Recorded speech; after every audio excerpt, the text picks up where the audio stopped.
And a very warm welcome here to the usually sunny skies of the Gold Coast. Not so today for the round 14 NEAFL clash here on NEAFL TV. Thanks to our broadcast partner, Bar TV. It's the game between the Southport Sharks, who are running second on the ladder so far, against the fifth placed Aspley Hornets. Mark Kennedy is my name. Later on, I'll be joined by Bob Batty, the encyclopedia of everything NEAFL and Queensland football. So we have a very big clash ahead for you this afternoon. Of course, both sides have been in very, very good form. Aspley particularly, they have won 5 of their last 6 games to rocket into 5th spot after a very slow start to proceedings. While Southport, they've just been chugging along nicely. Of course, they are the reigning premiers, the 2018 premiers, and it's a celebration, a big celebration here at the Sharks. It's 30 years of being here at the Fankhauser Reserve, and they are celebrating the 79, 89 and 99 premierships today, and they have on display 7 premiership flags. If you don't mind, we might try and get a bit of a look at that a bit later. A couple of late changes, or one important late change as far as the Southport Sharks are concerned. Aruccio, the big ruckman there, he comes out of play, and coming into the side is Tom Fields. And of course that, I suspect, will be because of the fact that in racing parlance we're racing on a heavy 10 here down at Southport. It's rain all week and it's been gloomy conditions. And of course there was a game a little bit further down the road earlier on today between Gold Coast and Redlands, and I think that one has come to a finish, and it was the Gold Coast Suns prevailing by 41 points, 12-15, 87 to Redland 6-10, 46. So Gold Coast have been in some wonderful form as well of recent times. Other scores half-time down the game between Canberra and Sydney Uni. And Sydney Uni, they lead currently by 17 points. But let's focus on this game here this afternoon. As I said, Bob Batty, he's just stuck in traffic, but we're going to get him along soon. So you are stuck with me here as we are about to get underway here for this round 14 clash, a vital clash. These two sides love to go at it. Turner, he just didn't go up there and he just took it by himself. You'll be able to identify Andrew Boston today. There'll be plenty of coming off the top turnbuckle for him. He's in the long sleeves, one of the only 2 players in the long sleeves. This is Tyler Roos. There's a whistle on play though. It'll go the way of the Payne train. The 3-time NEAFL MVP winner, Matthew Payne, going up the leaderboard before it went behind closed doors to voting. He goes to the spiral, or the attempted spiral to start with. That just shows how heavy it is. Ball just put out back outside, defensive 50 for Southport. Well done there. Quick kick away by Jordan Hayden. Manteet's there but can't get it down. Castledine for Aspley can. Ryan Davis, he'll try and mop it up. Shaw. And a little bit, that's got to be holding the ball. That was against Mackenzie Willis. They tried to be a bit too cute in the wet conditions. And that's a good start for Aspley. And the man going back is Lonnie Hampton, who's been in wonderful form of recent times.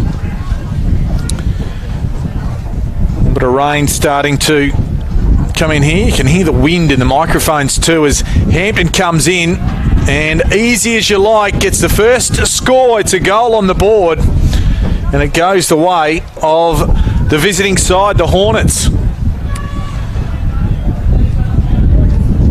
Not what they would have liked there. Of course, a lot of the players in the Southport defensive area there, Tape and Willis and Davis.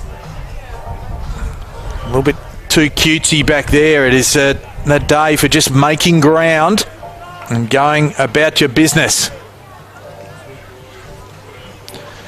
Turner up against Big Spencer in the ruck. The wind as it's blowing straight across the ground. If you're playing along at home here, got it down to Boston, and he's just tied straight up. Interesting, some of the matchups there. Ives looks like he's going head to head with Boston.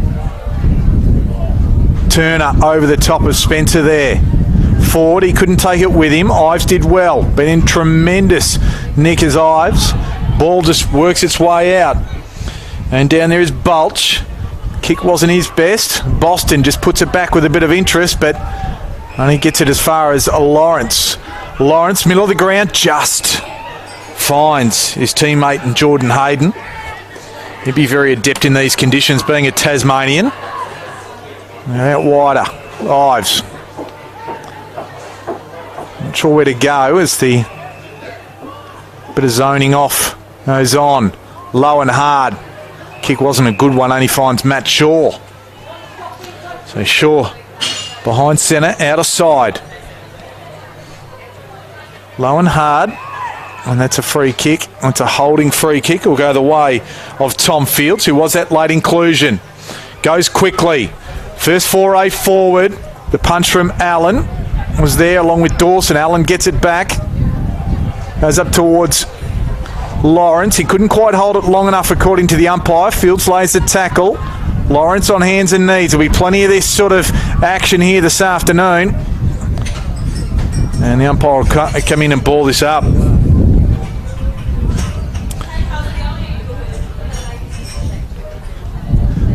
Ball just shuffled Aspley's way. Gross just helps it along a little bit further. And Willis was there just to provide a little bit of surety. Goes out towards Jordan Taylor. It's down the line. Big spoil. Plenty of players around the contest here.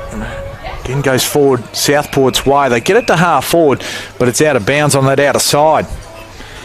So early doors of this game. I said it is not going to be a high-scoring game, so if you're looking for something free-flowing, you've come to the wrong one. If you're looking for something that's going to be down and dirty and hard, stay with us as Payne comes away. Flat punt. Right to centre half forward. Jono Freeman couldn't get there, but Davis could. Off the ground on the wing was Allen. He'll get it back. This time off Hayden. And gives it to Hampton. So good little bit of play. Using the ball before it gets too heavy. Murphy, he tried to do something from the back there. Nellis, he's wrapped up by Davis.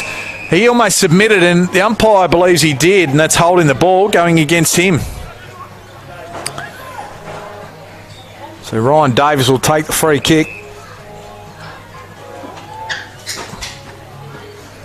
Long down the line. Gross with the fist.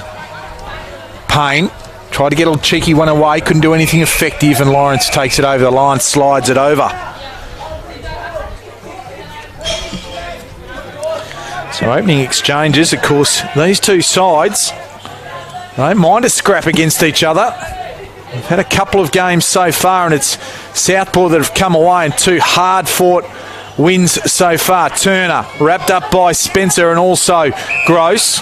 We'll do it again. Ruckman will be tired today, I would have thought. And both pretty much going one out. Spencer, of course, plenty of experience at AFL level. Melbourne, back to Aspley in the last 12 months or so. Payne tries to keep it in, does so. Gets it down the line, but eventually it goes out. Interesting pointer there.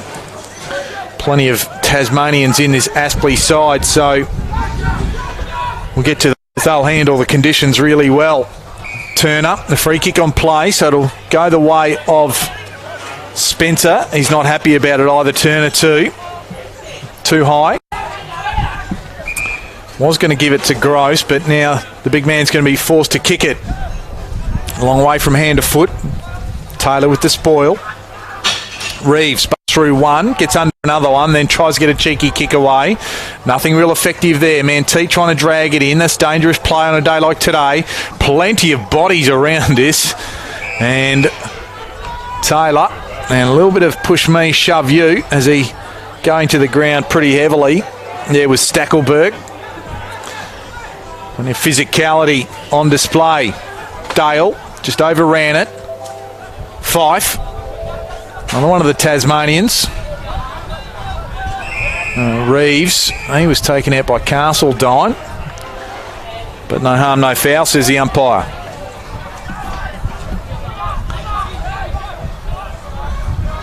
So we played 7 minutes of this first quarter. And there is a free kick just off the ball, and that will be, goes the way of Fife, and then coming in, just to add a bit of insult to injury with the free kick, and just giving away 50. That was John O'Giles. Just knocked Fife down again. Fife, a little cheeky one inside forward 50. Dale, hands and knees, feeds it up, can't find Mentha. Lawrence, kick away and just rolls over the boundary line. The throw in. So after that opening exchange where Southport were just caught with the ball right in the goal square and Hampton kicked a goal, it's been them with a bit more momentum. Murdoch gets it going inside forward 50. Good tackle there from Arnold. The ball tied up right on forward 50. And we'll just welcome to the broadcast Bob Batty. A little bit of traffic on the road. Oh, unbelievable. It's 3/4 of an hour trip from Brisbane turned into 2 hours. But yeah, good to be here. I'm looking forward to this game. Hayden, quick one, gets it down. Bulch couldn't get it with any great impetus. And the tackle. Aspley just holds it up. That was Templeton on Boston.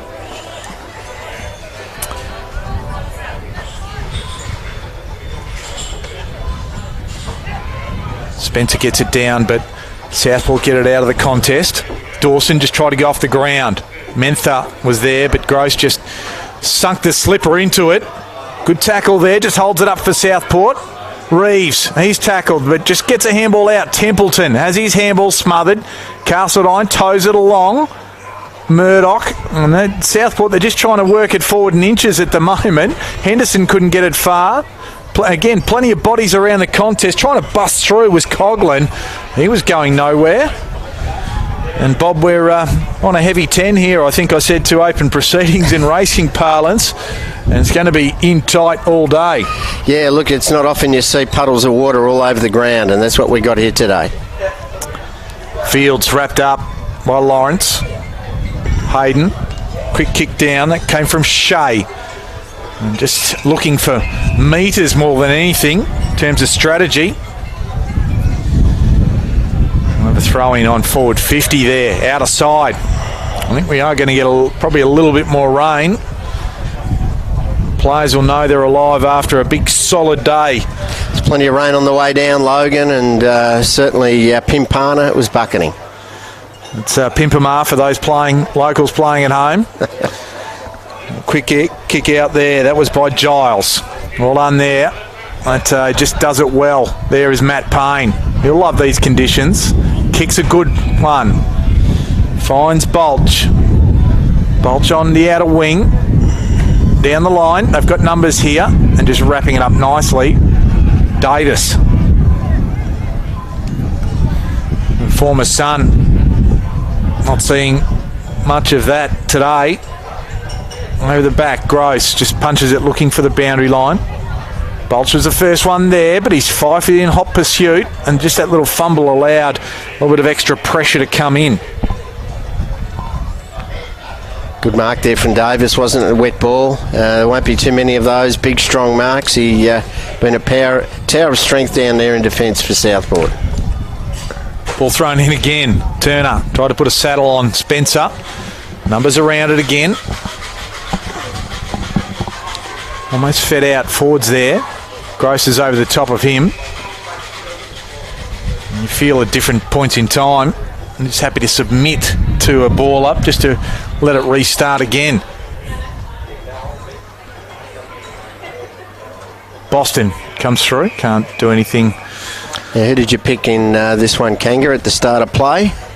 Look, I think on the home deck and the bigger field I went for Southport, but did say that I think Aspley have been in wonderful form recent times. The win over Canberra was something to behold, the way they just ground them down and pounded them early in the first half. But I think Southport at home, they'll be up for the occasion. Plenty of players around the contest. What were your thoughts, Bob? Yeah, always hard to beat here, aren't they? But yeah, I was so impressed. I watched that game last week with Aspley against the Canberra Demons. Their first half was as good as I've seen at NEAFL level, and if they bring that same passion here today, they're going to be very hard to beat. Forward. He's buffeted as he tried to get the handball away. Doran slays a tackle, going nowhere. And of course, Southport last week, they had a very, I suppose, hard-fought slog against the NT Thunder on the home deck, so they haven't had to travel. Fife just got it forward. Going off the ground was forward and then chases after it. Dawson, bit of Soccer World Cup, he just hit it towards the boundary line. That'll be deliberate, yes. Umpire, so no other thought process around that. Fair free kick for mine. Opportunity for Southport. Punch from Lawrence. Mantete at ground level. Turner, the big man, just tries to put in the path. Forward, Bulch. Aspley trying to come back the other way. That looked like a high tackle. Umpire saw that one. Happy to play for it was Shea. Of course, the rookie NEAFL rookie rising star from last week, round 13. So in good form. This will test him though. He's going to go with the barrel. Got onto it okay, and over the back, Johnson almost. Just slipped through like a cake of soap at the last second, and Jackson Allen is happy to rush it. So that's the first score for Southport. One behind, and they move to 5 points in arrears of Aspley, who kicked the one straight goal early, courtesy of Lonnie Hampton.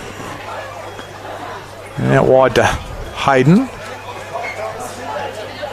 Short ball finds Dawson just on the point of the centre square. Back half at least. The kick wasn't a good one, although fumbling it was Arnold, and then he was forced to lay the big tackle just to try and hold proceedings up on Doran.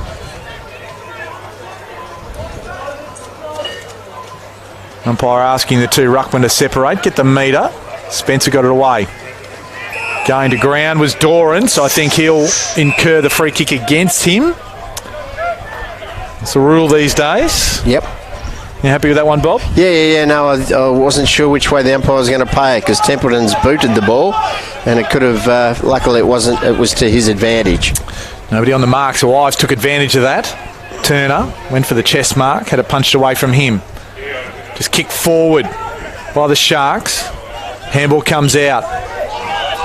He finds a player, that might have been Liscombe, and eventually it ends up with Batchelor. Big kick, right to a dangerous spot. Freeman! What a wonderful mark in the conditions.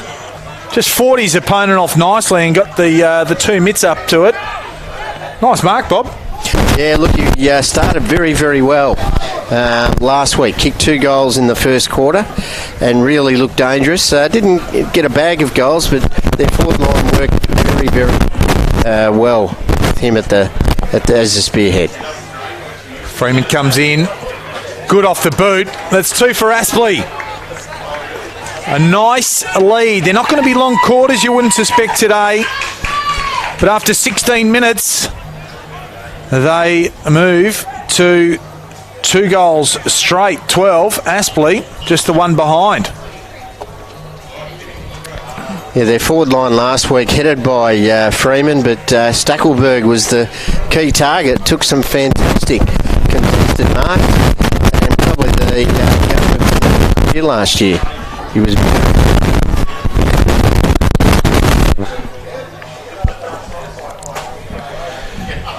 So Aspley, I've got away, relatively speaking, to a flyer in these wet and heavy conditions. Turner took it out of the ruck. Goes long inside forward 50. That's a good way to go. And Timikai Bowie, he was beaten by the more experienced Gavin Gross. Kick inside the centre square. Well done. Finds Dawson. And then just slipping at the last moment was Templeton and allowed Brodie Murdoch take the mark. Go on his favoured left. Up towards Gross again. Spoiled on that occasion. Well done by Stubbs, but Aspley would come away. Dawson, the handball couldn't be held, or at least that's why, but he'll win the free kick anyway as Jed Turner. He just got in the back of Dawson, and then a bit of remonstrating going on. That was Jordan Arnold and Turner not happy with each other. Ball comes out to Lipscomb. Let me get that one right. Now the big boy, Spencer, down a half forward. Boston forced to spoil. Payne picks it up and quickly kicks it along. Freeman was the target. It just beat him, or he and Davis, or Clark over the line.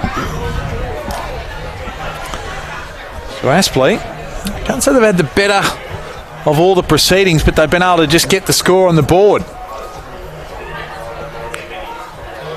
Spencer, first hand on it. I see a lot of that today. Reeves, quick little one.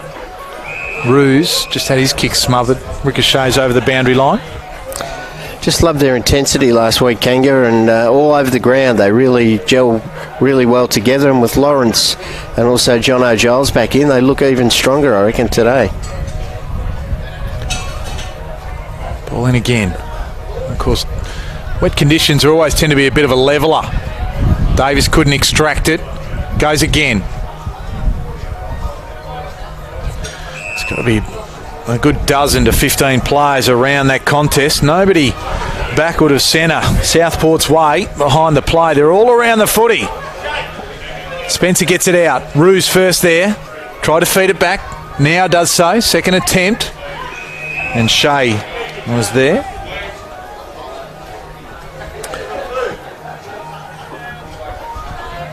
So an 11-point lead to the visiting side. Have to look up the stats. Now we're going, but I don't think Aspley have won here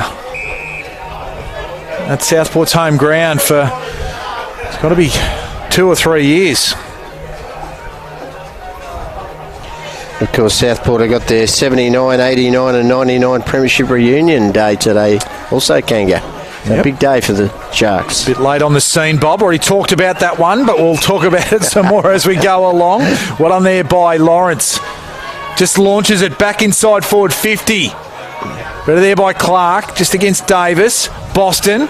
Murphy comes around and couldn't just hook it back far enough, but picked it up nicely. 7 Premiership flags down there too today, just on display for the mighty Sharks. Yeah, felt like Sandra Sully then with the late news there, Kanga. A bit late. Quite as good looking as Sandra Sully. Let's get that straight as well. For those wondering what the great Bob Batty looks like. Not a patch on Sandra. Good sort. The ball at centre half forward. Aspley attack. Freeman in the ruck. That was Davis just trying to kick it with a bit more intent than what he got. And with the ball there, and just kicking it long was Arnold. And that kick just doesn't find a target. Mackenzie Willis. But he hasn't quite had the season he would like to have had, Mackenzie Willis, after coming off the Gold Coast Suns list. Yeah, and also the missing most of last year with that ACL. It just takes a while, doesn't it, to get that confidence back. But he'll get there. Lipscomb underneath it.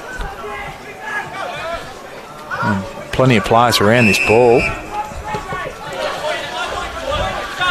While we got a moment, leading possession getters Dylan Fife's had 6 for Southport. Matt Shaw likewise. Brody Murdoch and Davis have had 4, while Jordan Hayden's had 6, and Dawson and Payne and also Ives have had 4 apiece. This ball spills over the boundary line yet again. And Aruccio was a late out. We talked about that one there, Bob, and that's probably condition played a big factor in that, given the big man. Went for somebody a little bit different in stature, just given the fact that in fields, just given the fact that the ball's going to be on the deck a lot. Spoil there. Well done there by Williams. There's again Fields, the man who came in late for Aruccio, goes up, and Dawson, he just couldn't quite hold on to it. Mentha, he just towed it. Bowie likewise. Now Mitch Johnson's got the run of it. A little bit of an interesting shepherd off the ball. Henderson, and that's too high is the decision, and Henderson will win the free kick. So a bit questionable in terms of their blocking there, and the umpire found it foul of Southport at least. Come down this commentary side of the ground in front of the big scoreboard. Hampton just showed it, and eventually chain of hands ends up with Payne. Puts on the ground, then Hampton follows up his good work with some bad work in terms of the kick. It wasn't a good one. He's got a clean set of heels, doesn't he? Yeah, look, he's very quick, and played a good game last week, especially in the second half. But yeah, look, not his greatest kick, but good run. They've carried the ball 50 or 60 metres out of their defence there. Back into play. Spencer again. Just towed off the ground. Southport's way. Good pick up there by one of the Tasmanians. We'll pick up which one that is, but Timikai Bowie sat on top of him. The umpire suggesting he's going to play holding the ball, and he does. So the pick-up was good, and you can pick up the ball all you like, but you still got to try and get rid of it. It was John O'Giles underneath it. Little handball off. Fields belts it on that booming left foot. Dawson with the spoil. Boston, closely worn there by Daniel Henderson. Hasn't seen too much of it yet, Boston. He's been certainly around there. 3 disposals. Of course, celebrate his 100th NEAFL game last week. And Gavin Gross last week, 150. Wonderful servants in the NEAFL competition. Ruse off the outside of the boot. Straight to a pack of players. Taylor just got it forward, kicking off the ground. And that goes against Southport. Goes forward and goes Hampton's way. Mentioned we're not going to have long quarters. We've already played over 24 minutes. Jackson Allen. Ball. It's generally very sure by foot. Jordan Hayden. That handball's not very sure though. Mentha ends up with the ball. Trying to elude Gross. Gets it back inside. Bowie can't handle it, then decides to go off the ground. Through forward's hands. Now off to the big man in Stubbs, and just kicked it to the near side. That would have been a very good goal for Southport, close to quarter time. Yeah, you just got to watch those handballs out of defence, don't you? And the turnover there could have been very costly for the Hornets. Ball security ultimately. Jordan Hayden kicks it down. Spencer. Right in front of us here in the NEAFL commentary position. NEAFL TV, thanks to Bar TV.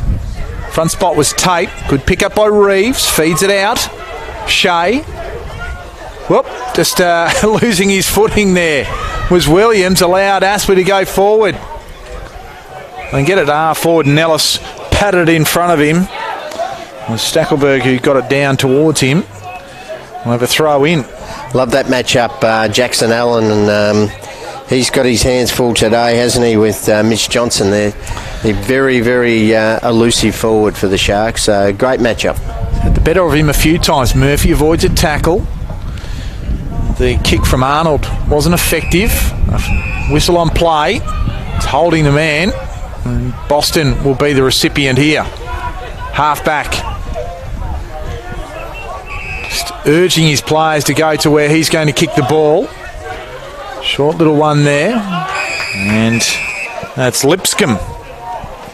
You just love those old long sleeve jumpers. It takes you back, Kanga, doesn't it? Back to the days, the old EJ and Kevin Murray and all those players that played. Kevin Murray didn't play with too many long sleeve, but they were very handy back in those days with all the mud around. Well, we are not quite in the right conditions. Murphy toes on the ground, gains some extra yards, or in the metric metres. And we'll have a throw in. Lots of stoppages.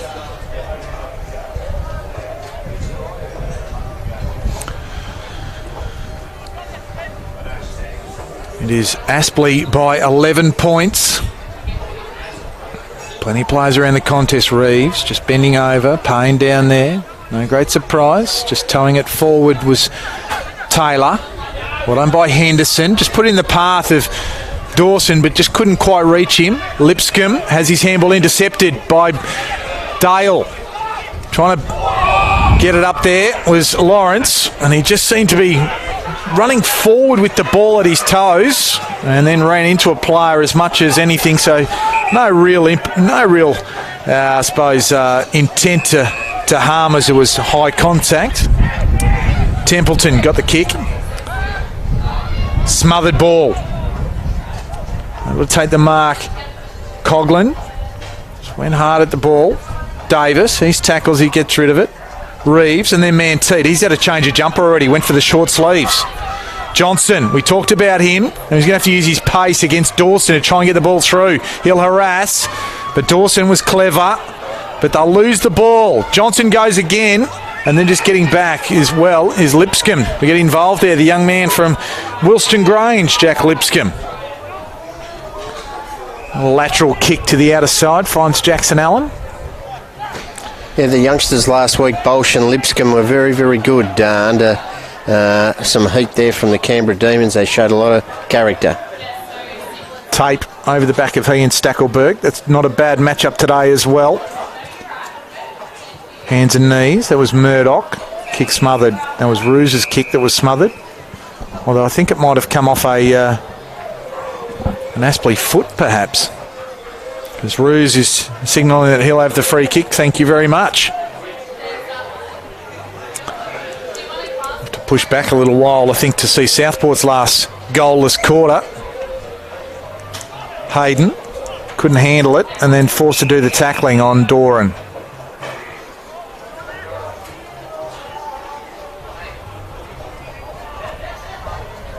So right on the outer wing. We'll give that one to Turner. Hands and knees, plenty of players. Ball like a cake or so. Boston just inserts himself. The ball spills out. Batchelor comes through. Used to these conditions.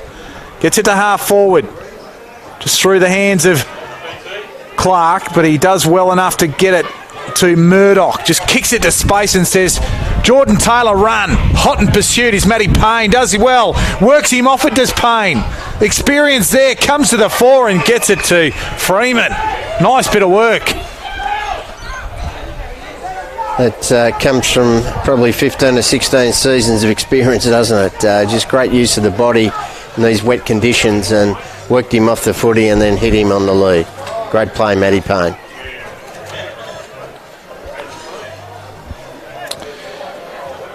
Coming through. Yep, here's Freeman. That one doesn't look as sweet as off the boot as the last one. Just manages to get through between the point post and what would otherwise signal as out of bounds. So 1 point takes the margin out to 2-2-14. Southport, 2 straight goals adrift.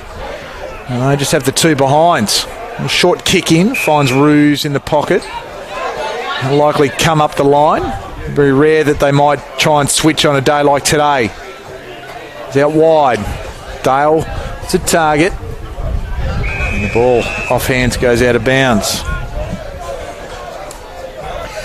2-goal lead at quarter time. Probably going to be a really good result for Aspley. Playing here at Fankhauser. It's hard to really get your teeth into a game when you start off here at Southport's home ground. So that's a good start by them.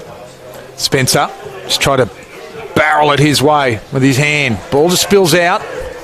And there's Shea, just goes off the ground. Gets it forward to centre. Well done there by Johnson. Puts it in the path. Who's going to come up here? It was Stubbs that couldn't quite do anything effective. And now Aspley will turn over. Well done there by Murphy. Dispossessed was Arnold. And then Southport get it inside forward 50. On there by Fields. Dale's there but can't do anything with it. Henderson quickly out of trouble. Ruse is there. As siren sounds, it was Jordan Arnold with the football. And it is Aspley that take a 2-goal lead into quarter time. They've kicked the only 2 goals of the game. It was Lonnie Hampton and also John O'Freeman that have got the majors. And despite the fact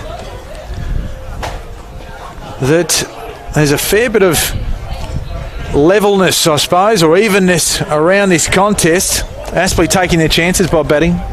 Yeah, look, I missed that first goal. Obviously, Lonnie Hampton, I'm sure he would have showed some leg speed and opportunism, and the goal I did see was another good effort from Jono Freeman. So, look, they'll be very happy with kicking 2 goals.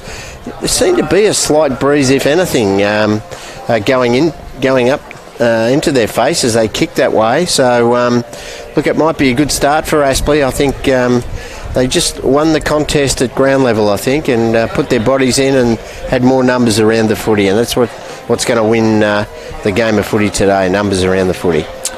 Well, we might take a little bit of a breather and might come back with a few stats before we get underway for this second quarter. But at quarter time, it is Aspley by 12 points. This is NEAFL TV. It's round 14 action, and we'll be back with you after the break.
And welcome back to the lovely conditions here at Southport. It is round 14 action on NEAFL TV, thanks to our broadcast partner Bar TV. And Southport still huddled up, so Steve Daniels is putting the messages out there thick and fast, because Aspley have got away under what are very heavy conditions underfoot to a flyer. They've kicked 2-2-14 to Southport. First goalless quarter, I'd imagine, in NEAFL footy for quite a while. And Mark Kennedy's my name, joined by Bob Batty.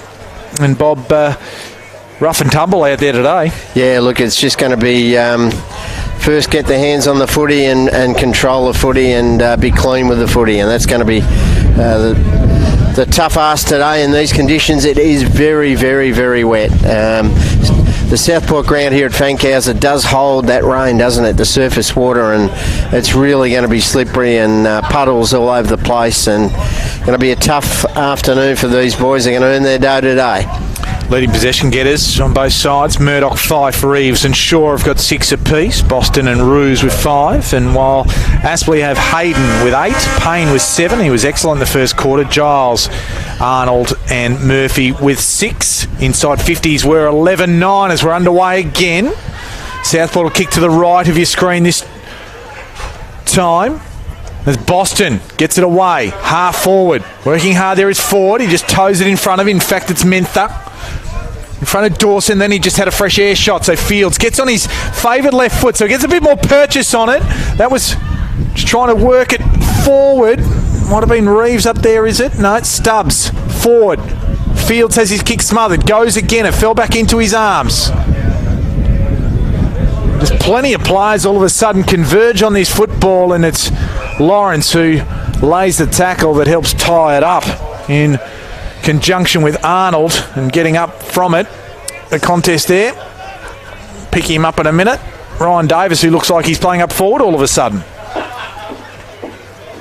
It looked like a high tackle, says the umpire, so that was against Turner. Can see already, Kango, I reckon the message from Steve Daniel was to really get your body in line and work hard to get first possession. Giles's kick wasn't good, only found Boston. He goes long inside forward 50. Well done there by Fields. Takes a good contested mark. Just protected the drop zone. And this is the first real meaningful shot for Southport in this game. Yeah, well done, Boston. He got the first clearance of this quarter, the start of the quarter. Was working hard around the footy at the last stoppage and then won the footy and a lovely kick in, and that's a good mark in these conditions. Double clunked it, but very good use of the body, and he is a beautiful kick. You give him a real chance from there. A good view of this on NEAFL TV. He'll come in on his favoured left, opens it up and guides it home. So the first one on the board for Southport. In terms of the goal column, it on theirs for the second quarter and for the game. So they move to 1-2-8. Aspley 2-2-14. Just having a look at the rain radar. And we're just going to give skidding. A bit of scudding showers coming across the ground all day. That was Big Philippoussis, wasn't it? Was he the Scud? Yes, he was. Yeah.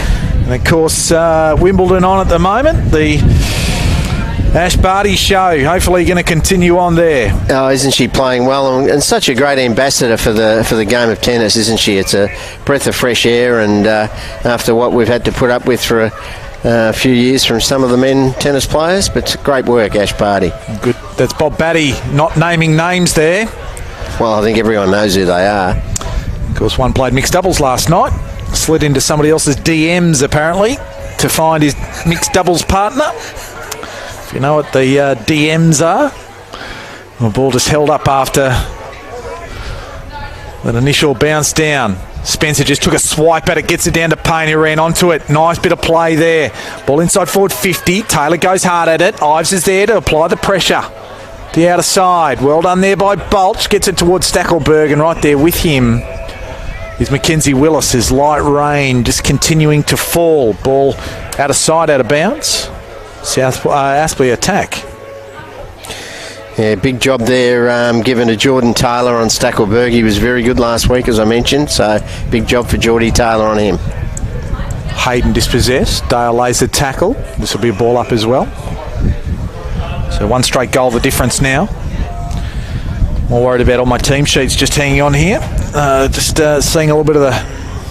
Hope they like some wet weather football because they're seeing a little bit of the H2O. Half forward out of side.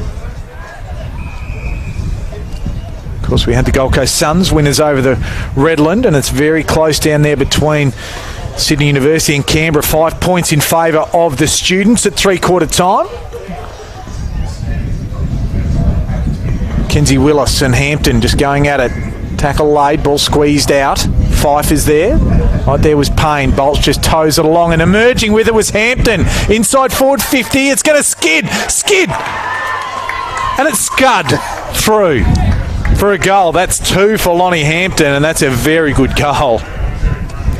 Yeah, that's a highlighted package today for Lonnie Hampton. That was beautifully intercepted. The ball was bouncing around between players. He took it so cleanly and on the burst, and he had 5 metres, kicked just outside 50 or just inside 50 as he kicked it, and it bounced beautifully and went right through the goals, and that's a handy reply for Aspley. They go back to that 2-goal buffer, but well done Lonnie Hampton to kick 2 goals in these conditions early in the second quarter is a fantastic effort. 3-2-20. Aspley playing 1-2-8. Scores level down at Phillip Oval.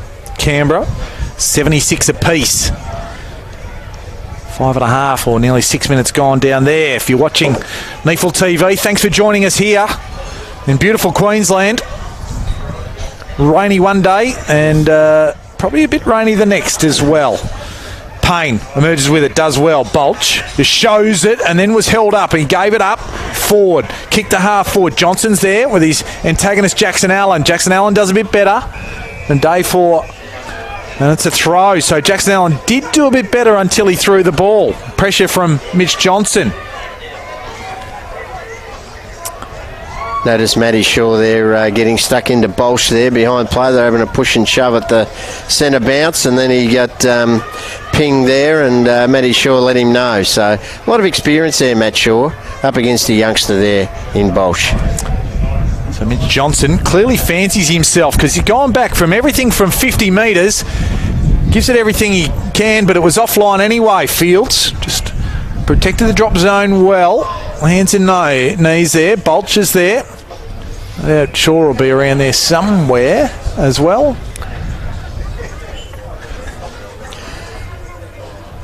So the ball will be thrown up again.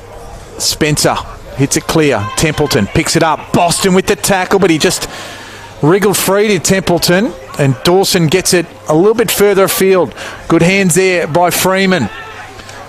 Payne just comes around and then he's cleaned up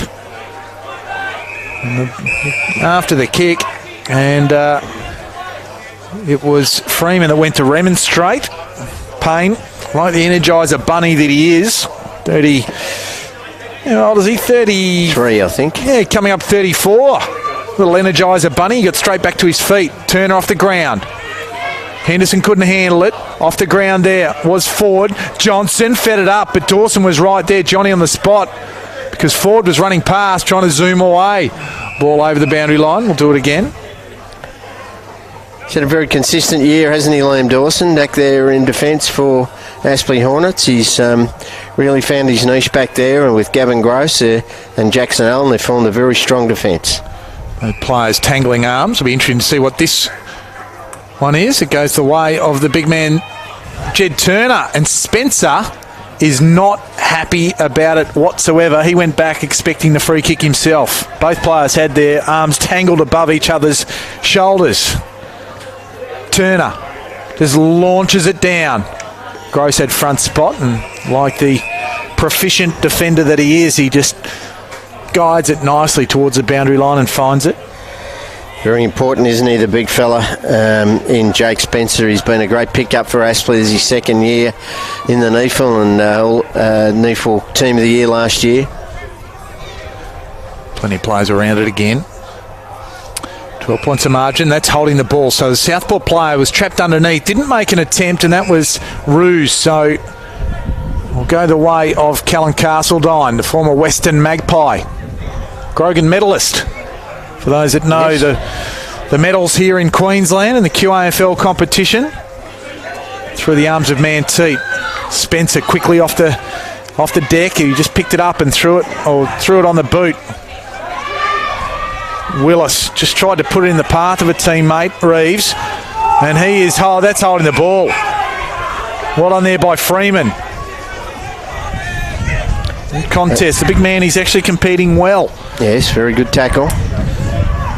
And then just floating back across the pack is Mr. Dependable and Seb Tape, although that kick wasn't his best effort. Bowie applies the pressure to Arnold. There was a 2-on-1, so Southport come away, although Mackenzie Willis can't take it with him. And the ball now tied up.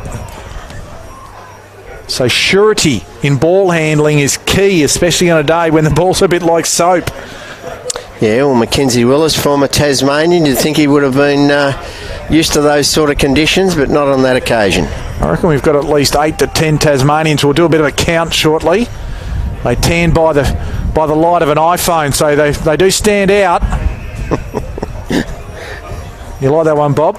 I did like that one. Thank you. Tickled my fancy, that one. Yep. Although some of them have been in the Queensland sun for a while, so they've tanned up a little bit differently. Spencer got it going his way. Willis, he's happy just to go over the boundary line. That's deliberate. He made no real attempt to disguise it. He picked it up and ran for the boundary line, so... Probably need to fumble it like he did just before. Yep. Would have been easier then.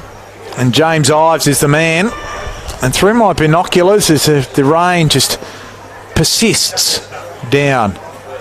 Tough kick, isn't it, from that pocket?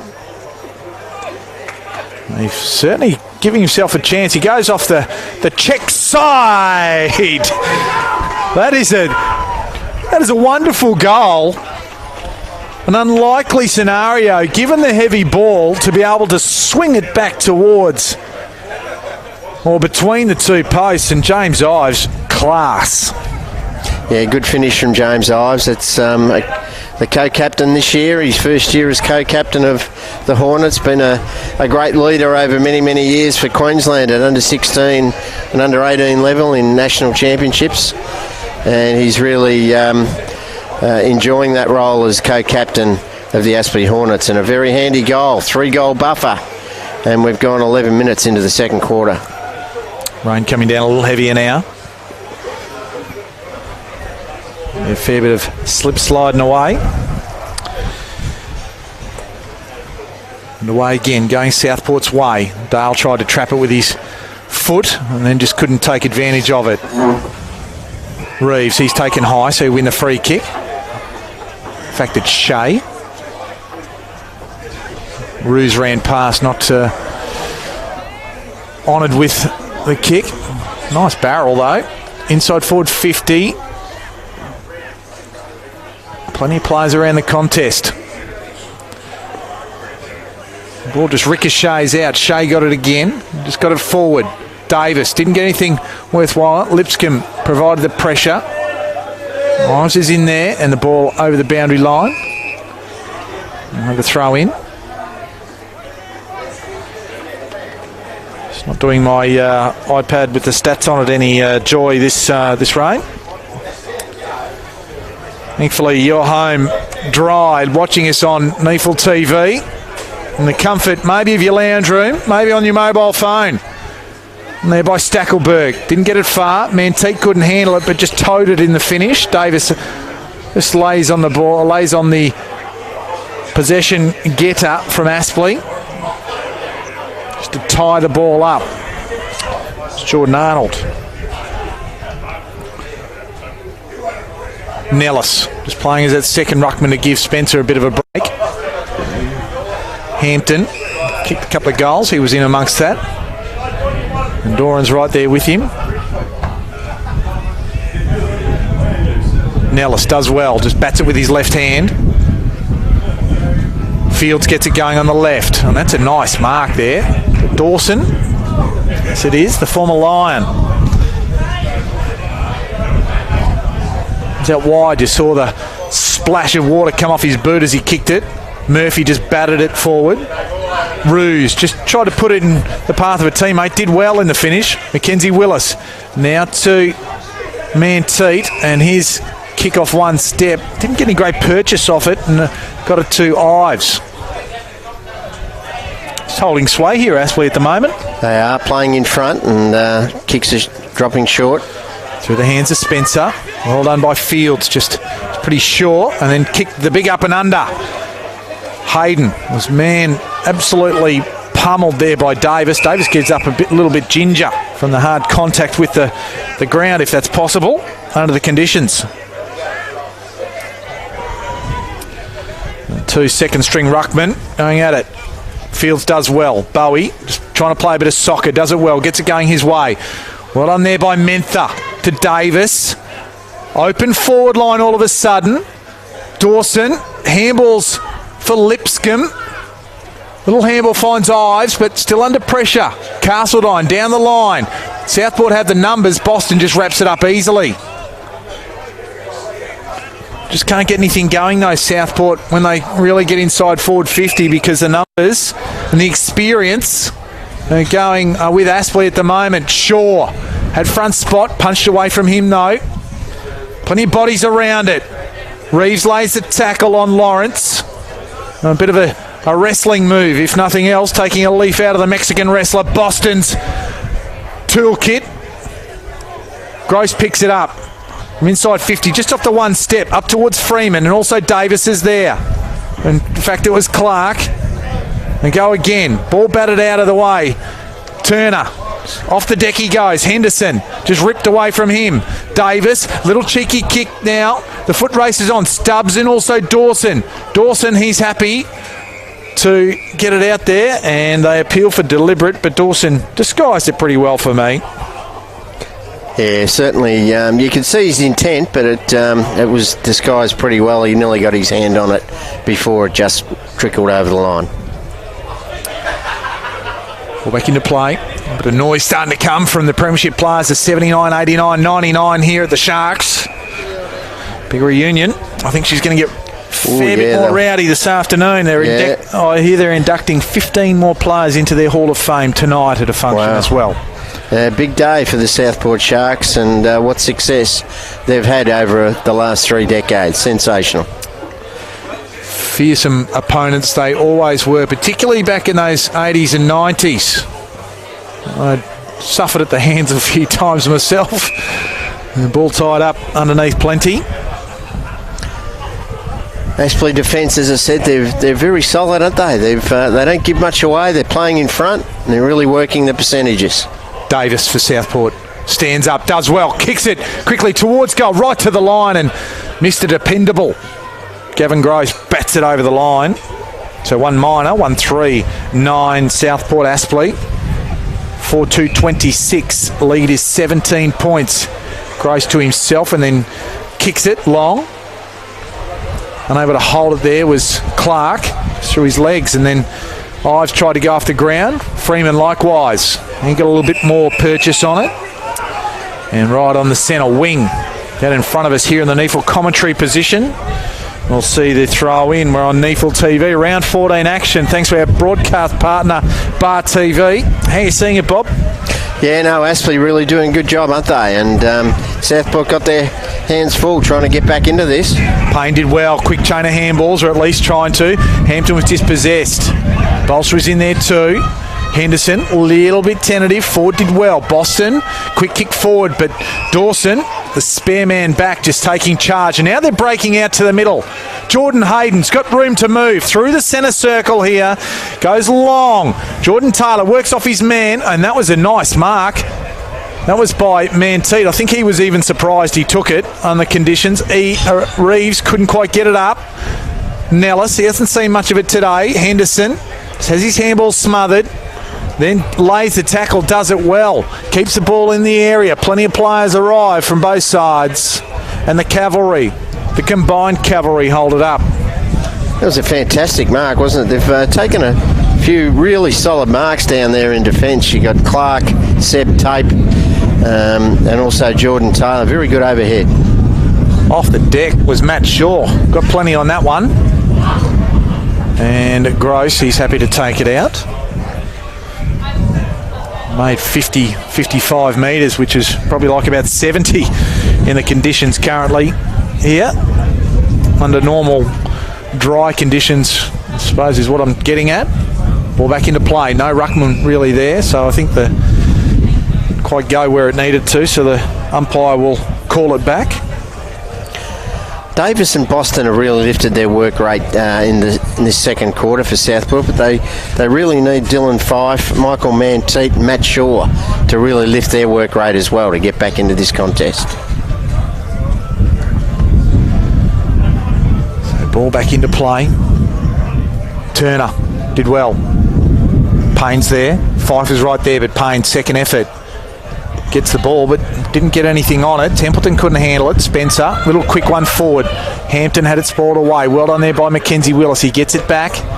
Goes to half forward and just wrapped up there. Good tackle by Fields. Just keeps the ball in the area. Trying to burrow his way forward. One of the Aspley players. As Dale lays the tackle, that was Daniel Henderson. And if anything, a bit of a breeze starting to push Aspley's way at the moment. I'm sure you can see that in your TVs or watching this. Boston lays a good tackle. That's going nowhere. On half forward.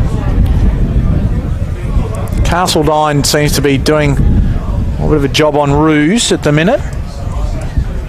9 possessions Roos. A few more numbers in a minute. Fife. A quick kick. Didn't get much on it. Players just slip sliding away. Bulch, he threw that.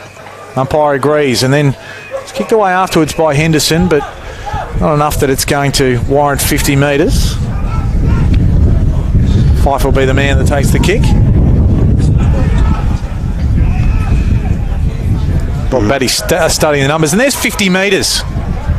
Must have been in the protected area, perhaps. I didn't quite start to look at some stats there. Put my head down at the wrong time, so I'm assuming it was inside the protected area is why. And this is a 100-metre penalty. He's right to the goal line as well, I think. As Dylan Fife, right at home in the conditions, kicks a goal. That's an important one. The boy from Lauderdale in Tasmania gets his first. Southport second. And the margin, 11 points all of a sudden. And discipline on a day like today. And if you're going to give 50 or even more in terms of penalties away for ill discipline, it's a fair chance that you might be at a strife with the old cockroaches sitting up there surveying the scene. Happy with that. Daniel Webster would be livid with that because they really worked hard to defend for probably 10 or 15 minutes with Southport really lifting their work rate, and then they've really been handed a goal there from Fife. So, and I mentioned Fife had to lift, Matt Shaw, also Manteet. So let's see what they do.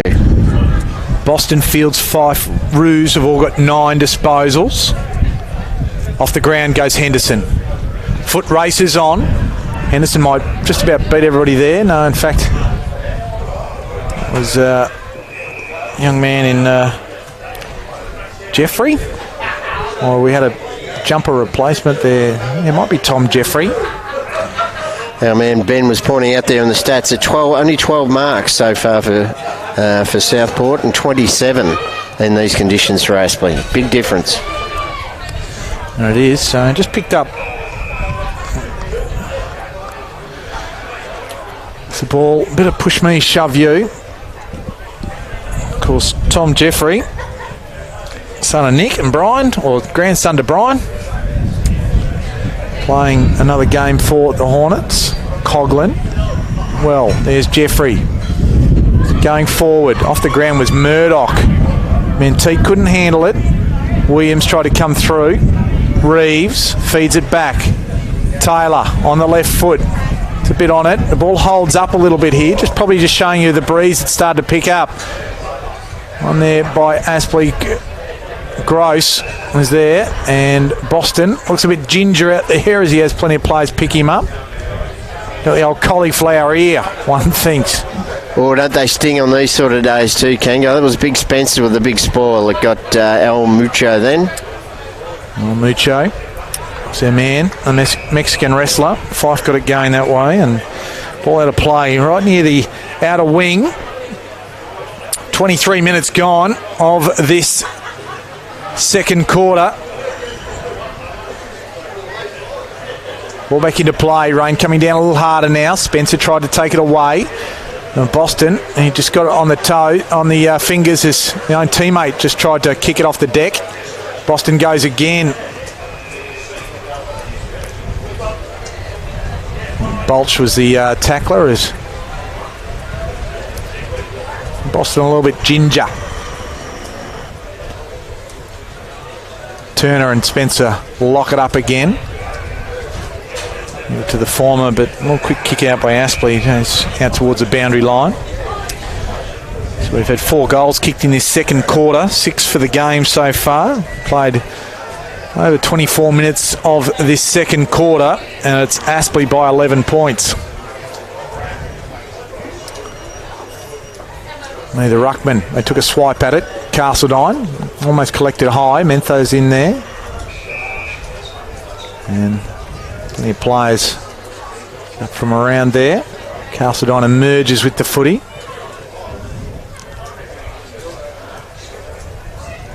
Half-forward flank out of side. Spencer gets it going his way. Off the deck.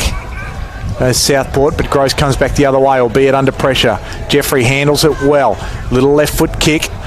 Freeman almost couldn't quite grasp it. Murphy just tries to extract himself, gets a handball away though. Ruse dispossessed, and it was a high tackle, so it'll come back to him. We'll see what he can do with the ball. Goes out wide, out of side. Batting the ball down, ends up with Ives. Off towards the direction of Murphy. Just gets her out of her tackle. So what's he going to do? Just this way, that way, around. Does a 360. Payne just off his chest on that occasion. Stackelberg couldn't handle it. Williams does well. Manteet. Kick only finds Gross. And he's tackled well by Taylor. That was good, desperate stuff. Manteet's kick smothered. Fife lays a tackle on Templeton. Manteet and Jordan Taylor go again, although Castledine gets it going his way. Players just, they're going to sleep well tonight, and it's not even half time. Yeah, no, it's a real arm wrestle, isn't it? And bodies thrown in at every contest. Southport really lifted in the last 10 minutes. No surprise, but there's already been 100 tackles laid for the day. Well done there by Payne, but just couldn't find the target with the handball. Lawrence just bursts through, keeps in, and then goes bang on the left foot, right to the top. Dangerous spot. And it was a free kick on play, though, because Billy Murphy just got Mackenzie Willis high, so just averts some impending disaster on the scoreboard, perhaps. Willis. Regulation down the line. Gross. A quick kick. Likewise, Ruse, Doran, he's tied up by 2 Hornets, and we're going to have a ball up here. Getting close to half time, one would think. Nearly 27 minutes gone of this second quarter. Doran, another one of those Hobart boys that you would think would love these conditions. And there by Southport. Davis bursts through. Jordan Hayden, quick kick, one step. Oh, there, Freeman. He just about had some open space to try and get it. Murdoch, second opportunity. The first one off the foot was no good. The handball went to Doran and then dumped unceremoniously by Tommy Templeton. Right on forward 50. Not his conditions, Jonathan Freeman, but he's looked dangerous today, hasn't he? Every time the ball's come near him, he's either won it or got it to the ground, and he's really playing a role there for Aspley. In the ruck contest, Jed Turner gave the free kick away. Tried to manhandle the bigger man in Spencer. No easy feat. Gives the handball off to Hayden. Long kick.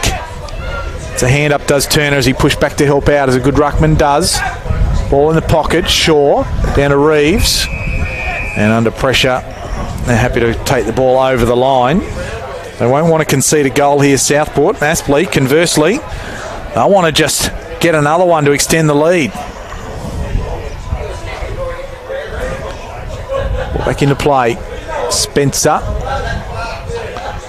Just around the head. Caught up was Boston by That was by Hampton. Templeton dispossessed. Murphy.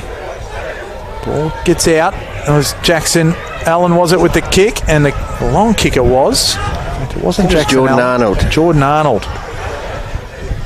Starting to get a bit hard to pick up some numbers at various times as some of these jumpers start to get a little bit more muddied. Davis kicks it in. Ruse, he just couldn't handle it. Mantiti couldn't handle it either. Big man Turner can. That was Allen there. Hampton tries to burst through, dispossessed. Doran kicks it to open space and said, run onto it, boys. And that's not good from Dawson because he had room, he had time. Hampton goes off the ground. Dawson will try again. Tries to get it out towards Lipscomb. Fife just toes it. Bowie's there. He needs to get it forward. He's got a man free. It's Davis off the ground. Kicks a goal. Against, I suppose, the run of play. And it was Ryan Davis, the man who kicks a goal, an important goal for Southport. Bring the margin back to one straight kick against the run. Yes, and as I said, they've lifted their intensity and they really worked hard to get that ball up into the forward line. But yeah, Liam Dawson would like his time over again, wouldn't he? Really need to be a bit stronger over the footy. And actually, Daniel Henderson should have actually shepherded him too, given him a little bit more space to pick the ball up and then turn and kick it. So in the end, a bit of panic stepped in, and good work, Timothy Bowie, to get the ball over to Davis, and a great finish off the outside of his boot. So well done, Southport. They're right in this game now. And they are.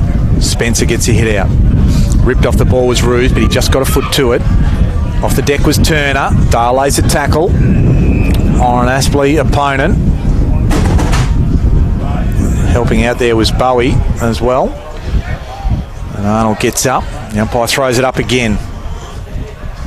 Ruse tried to go off the ground. Castledine just got it going his way. Ives just tries to spin out of something. Not sure it's room for anything eloquent. Ripped off the ball. There was Giles. And we're going to have a ball up right in the middle. Right in the glue pot, right in the middle there, Kanga. Couldn't get any more central, could you? Yeah, that's right. Turner did well. Johnson, that's holding the ball. Advantage was paid, so Ruse laid the tackle, and that might go well, go back the other way. So a little bit of a rush of blood there from Giles. Has seen the ball be free kick one way and then go back the other. Ruse, the spiral to the outer side. Player sliding around. Lipscomb gets it back to Dawson. Outer wing. Reeves had front spot. Murphy applied the pressure. Davis had him around the ankles just about in the finish. Play on, says the umpire. Payne does well. Kick there by Arnold. And then Clark tries to put it back with interest but didn't quite get enough on it. Shea tries to emerge with it, can't do so. Boston tries to get it down the line, try to make a few extra metres. And it's a real slog out there. And Aspley, they lead the way in this particular slogging contest by a goal. Just the use of the body there again, the experience of Matty Payne, just the way he turned his body in that tackle on one possession and kicked it out of defence. He's really good at doing that. Hampton, Doran, hands and knees, all of them. Extra help is coming in Ruse and Castledine. The umpire says no. Mine instead. No winner of the ruck contest. Must be close to half-time. Emerging with Castledine. Only kicked it towards Jordan Taylor, who returned it with a bit of interest, and that's a nice mark at half-back by Dawson. Rain and the wind coming right into our faces. Half-time is the siren sounds. Aspley lead the way, but Southport have come right back into it in that second quarter. 3-1 to 2-1 were the scores on that second quarter. But it is Aspley by a goal at the main break. Leading possession getters before I go to Bob Batty to wrap us up. Tyler Roos for Southport. He has 14 disposals. Fife and Davis have 10, while Boston, Fields, Turner, Murdoch, Shaw have 9 apiece. And for Aspley, no great surprise, Matty Payne leading possession getters there, 14 for him. 4 clearances, 4 inside 50s. He's been very good. Liam Dawson has a dozen. Jordan Hayden, he has 12. Ives 11, and Jordan Arnold has 10. Possessions Aspley's way, 165, 148. Hitouts 38 to 24 Aspley's way. And inside 50s, clearances actually Southport's way, 28-26, and inside 50s just favouring Southport, 22-21. Bob, how'd you see that first half? Look, they fought back well, didn't they, Southport? I think they were under the pump there with Aspley kicking 2 goals to what looked like kicking into a slight breeze or a slight tide, if you like, in that first quarter. But they really responded well. I thought their on-ballers and their leaders put their hand up. Boston was very good. Seb Tape. Jordan Taylor's doing a good job. Jed Turner in the ruck, he's had a big job there on Spencer, and he's nullified him pretty well at half-time to get his team back into the contest. I like the work of Ethan Reeves. He's worked hard around the ground. And for Aspley, Jackson Allen's been good. Jordan Arnold's worked hard. Lonnie Hampton's been very skillful and very good. Tom Templeton's done well. Gavin Gross has been good. And apart from one bad mistake there, Liam Dawson has been quite solid back there as well. But look, game's up for grabs now. I thought Aspley had their noses in front and looked a better side early, but certainly it's anyone's game in this second half. They've fought back well, the Southport Sharks. Well, as the beers are flowing up here on the balcony here in the Southport home ground. Yeah, they're not coming our way, but we might just assess some of the interesting stuff that's going to go on in this premiership reunion. 79, 89, 99 for Southport. We'll be back after this halftime break with the second half here on NEAFL TV. Thanks to our broadcast partner Bar TV. It's Aspley by a straight goal.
Welcome back to Southport's home ground here on the beautiful Gold Coast. Not exactly beautiful conditions. We've had rain all week here and it's continuing on today. And it's half time here of this game, the round 14 clash. Southport versus Aspley. It is the away side, Aspley, leading proceedings by one straight kick, 4-3-27 to Southport 3-3-21. It was a real slog in that first half, just the 7 goals kicked. Mark Kennedy's my name. Joining me, the encyclopedia of everything NEAFL and Queensland footy, I might add, Bob Batty. It was hard work out there, Bob. Yeah, hard work. You earn your money today playing for keeps, both teams. It's a real big game for the Hornets. They've been in good form, a big win last week, and Southport don't often lose at home, and especially when they got all their premiership reunions, 89, 99, etc. They will be really stinging at half-time to try and get that lead back. But it's only one kick. They've done well in the second quarter, Southport. They're right back in the game. A lot of it will depend on what happens in this midfield battle, Kanga. And that it will. It suggests that Southport are kicking with the benefit of a little bit of a breeze, but it's mainly coming across the ground. As we're about to get underway in this third quarter. Spencer and also Turner give that to the ladder. Boston goes up.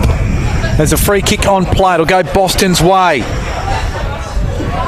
So Boston, he'll just try and kick it long with the barrel. He comes inside forward 50, and it's a good mark there by Aspley. Ives the outside.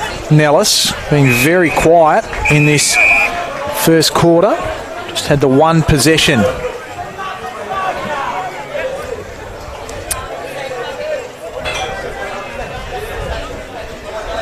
And the ball will be thrown in right in front of us here on the NEAFL commentary position.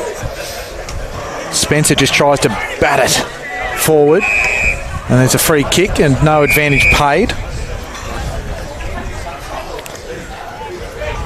So the ball will come back the way of Payne.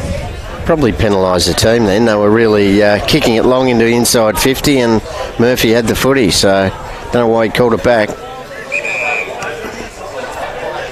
Especially under the conditions. Forward couldn't handle it, and then just follows up on Batchelor and just kicks it forward, toes it off the ground. Payne picks it up, leading possession getter on the ground. Number 16 for him, gets it to half forward. Turner almost throws it out. Tape on his trusty left towards forward. Jackson Allen was right there. In fact, that was Mentha underneath it. And then Lipscomb looks for the little short pass, can't quite find his target.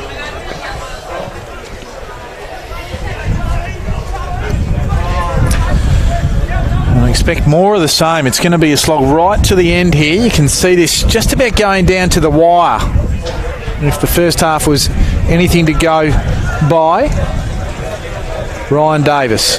Ford just tried to go, in fact, mixing Ford and Mentha up here, but Mentha tried to go off the ground. Stocky. Davis has really made a difference, moved on to the footy, and since quarter time I think he's helping Boston around those stoppages. Got the job on Matty Payne at the moment, so a great contest, those two. Spencer just bats it back towards the boundary line. No real love lost between these two sides either. They tend to really barrel in at the best at times, but the wet conditions just amplifies that. Give that one to Turner. Some legs just being thrown at the footy. Boston gets a handball up and gave it straight to an opponent. It was Batchelor and got immediately tackled. Arnold gets it out. Ives gets it forward. Half forward it is. A little bit of space. Here's Stackelberg. Clark goes to ground, so trouble there. They've got to get it out of there, I would have thought. Umpire, he's having a good look at it, and he'll decide that it will be a ball up. So dangerous position.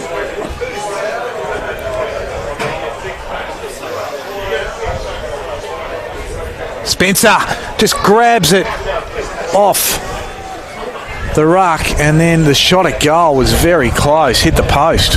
Yeah, great work by big Spencer. It was something out of nothing there. It would have been a real handy one for Aspley. Kick in just was askew. Turner put the one arm up, then went hard at the footy. And then he was going hard at the ball there. I'm not sure how that's a dicey one for me, because he was making the play. The free kick will go Dawson's way. Kicks it inside forward 50. Working hard there was Castledine. Murphy, he's tied up, gets the ball out to Ives though. Ives, big kick right to the goal line and shepherded over the line. Good work there in the goal square. And James Ives, he kicks the first goal of this second half. It goes the way of the away side. They put the lead out to 13 points. Yeah, great snap, wasn't it? Like, that was 35 out. Tough angle, kicked it, and it just held its line, didn't it? And well shepherded in the square. Don't know whether it was Freeman or John O'Giles. Someone up there did a great body work to allow the ball to bounce through. He's kicked 2 rippers today, James Ives. He'd be loving this contest with his old mate Al Mucho. He and Boston were teammates for many years at Queensland level in national championships, and they've matched up on each other at times throughout this contest. But great goal for James Ives. 13 points. Spencer just slightly over the top of Turner. On there by Davis. All out Dale. Dragged off it by Dawson, and that's got to be 50 for mine. Yeah, should have been. That was just... that was a brain explosion. Yeah. So lucky to get away with it. Very lucky to get away with it. Dale, inside forward 50. Through the hands of Lawrence. Fife went off the ground. Ford got it up. We'll get those two distinguished, Menther and Ford, in the right order one day. So ball right at forward 50, and we're going to have a ball up. Well, I won't say this will be an upset if Aspley get up, but I'll be a bit of a surprise for me, because Southport, they've made this a bit of a fortress. Johnson went off the ground. Lipscomb couldn't handle it. Templeton just couldn't quite find a target. Ruse. Bowie off the ground. It was Stubbs going at it as well. And that's a tackle. It's a good one there by Lawrence in the finish. He just turned Fife at the last moment. And the ball 35 metres out from Southport's goal. Turner did well. Ford lays the tackle and they'll have another ball up. Yeah, so important that you don't give away free kicks in that 30 metres out from goal in these conditions. So well done, DH Lawrence. Shaw just hacked it out of mid-air. Stubbs lays a tackle on Gross. Well done there by Castledine, and then Ives just clears the defensive 50. Templeton follows up. Freeman was his target, couldn't get there. Ryan Davis gets it going the other way. Didn't go the required distance, so it was play on. And then a free kick goes against Dale. It will go the way of Dawson.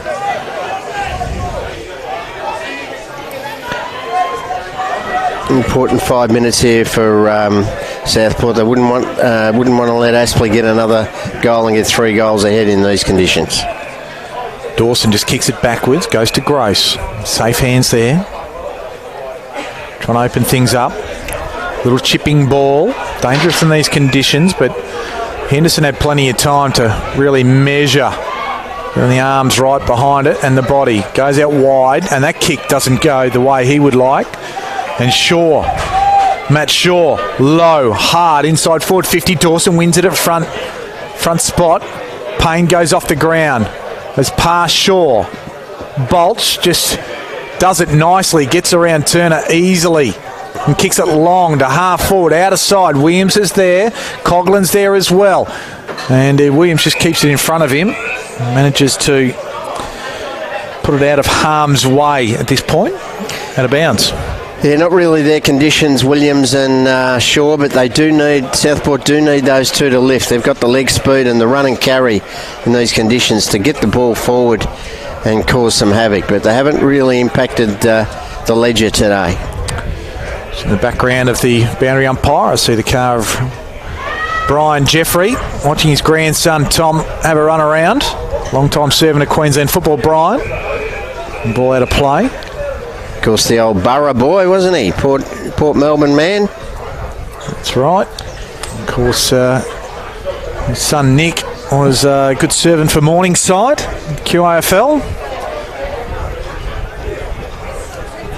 And Nick's son Tom out there doing his thing for Aspley today. Ball back into play. Aspley pressing. Tom Templeton. 1-on-1 contest, Stackelberg. Murdoch was there with him. Williams for Southport, tied up. Going nowhere, so Aspley doing well to keep it in this dangerous spot. It's at 13 points, the margin. They dearly love to push it out to 19. Turner. Mentha pushed off his kick. Going back the other way was Lipscomb. And then Turner, he picks it up nicely and taking over the boundary line. Then he's going to have to get up and then get back and tussle with Spencer again.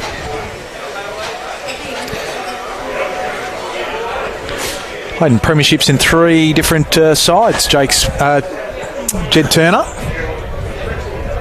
The hit out. Mentha just wrestled to the ground by Stackelberg. And again, players converge. Yeah, remember his effort last year in that grand final against Cameron was fantastic. He just wore him down as the game went on and was a very good player in that premiership win. Spencer bats it forward. Tackle there by Batchelor, just holds play up. Mackenzie Willis is on the bottom of it. A little bit of frustration starting to creep in. Castledine and Ruse seem to be becoming very well acquainted with each other, as are those two, the two ruckmen. It's going nowhere, so I'll do it again.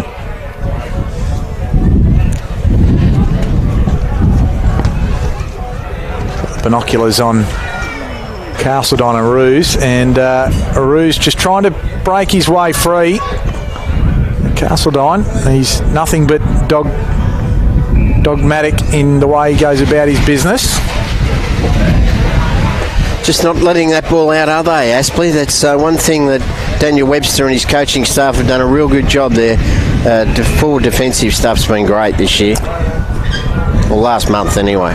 Ruck contest, and then free kick will go against Spencer. A block. Turner to the outer side, goes past everybody. Shaw's there, pushed off it by Bulch. Dale lays the tackle on Lipscomb, and Southport managed to get it just backward of centre, that outer side. Moved it some 50 metres as the two ruckmen amble up towards this contest. Spencer, Lipscomb, first there, tackled off it by Ford. Ball out of play. Now it's on true centre wing.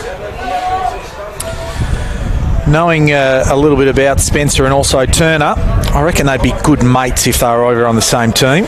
Knockabout sort of blokes who enjoy a good time. Been a great tussle all day, hasn't it? Certainly hasn't lowered his colours too much to Big Jake at this stage. Spencer gets the hit out there. Fife can't extract it. Ruse. He's tackled by Castledine. Surprise, surprise. And then Bolch lays a tackle and will go again.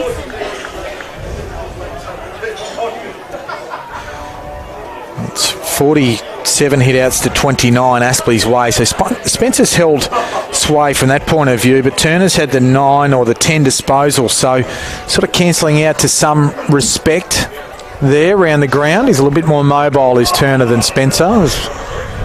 Shaw lays the tackle on Lipscomb. Ball stays out in that centre wing. So 1 goal kicked in this third quarter. Nowhere again. Castledine on Fife.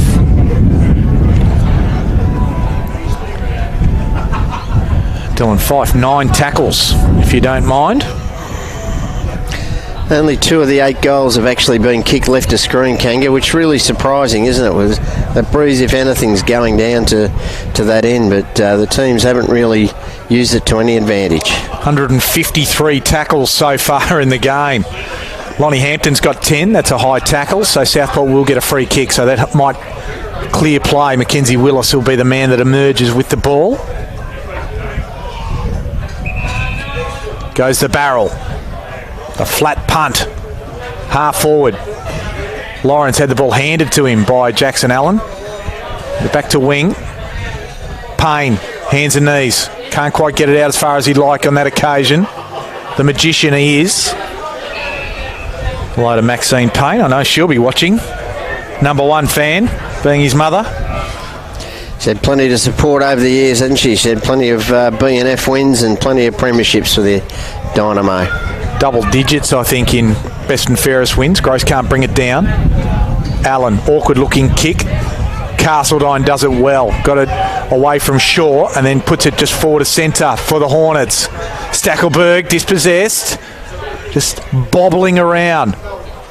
Templeton, little kick. A little bit of space here. Hayden just toes it inside forward 50.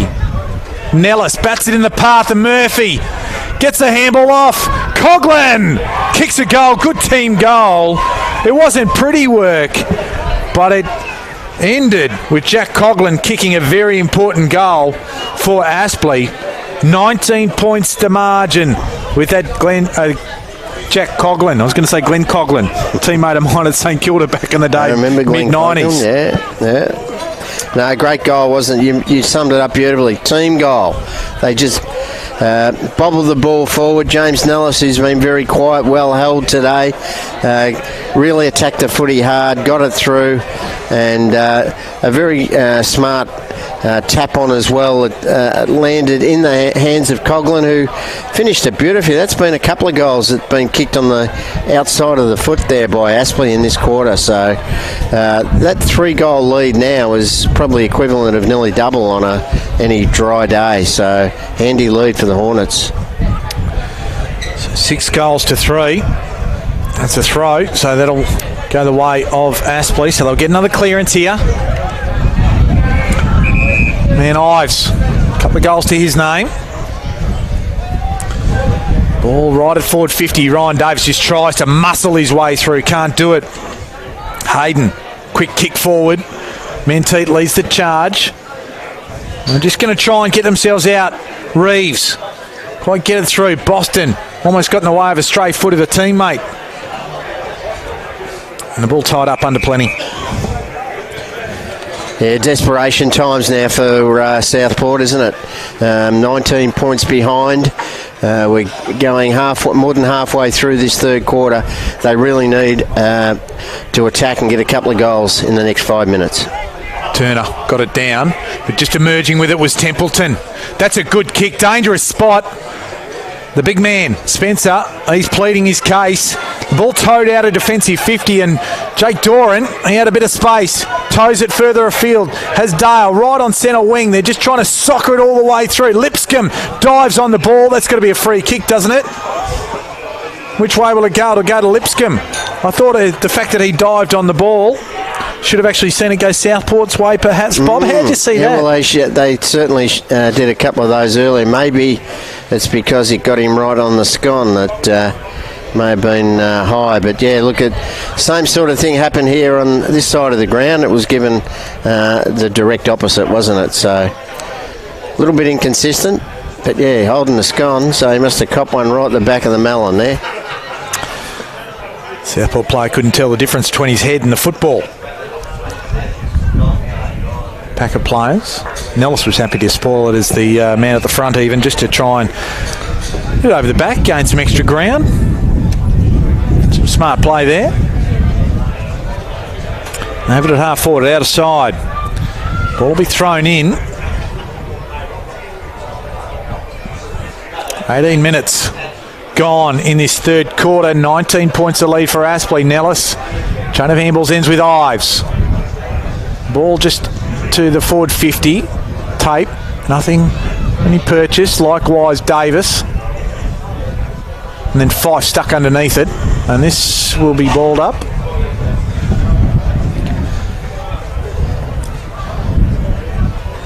As we mentioned, both sides, I'll be looking for the hot shower. If it was me, I'd be looking for a beer. I'm surprised some of them didn't have showers at half time and change their jumpers. It used to be the case in the old dark ages when it was very, very muddy. See the big Spencer resting forward, and so Turner's got Nellis as an opponent here. Should win the contest, and he does so on that occasion. Gross had front spot, and infringing there was Shea, the rising star. It's any great influence on the game today. A rising star from last week, that is. Gross just tries to load it up on the left foot over the top of Manteet Knives, and the ball out of play, and we'll just a game of stoppage after stoppage.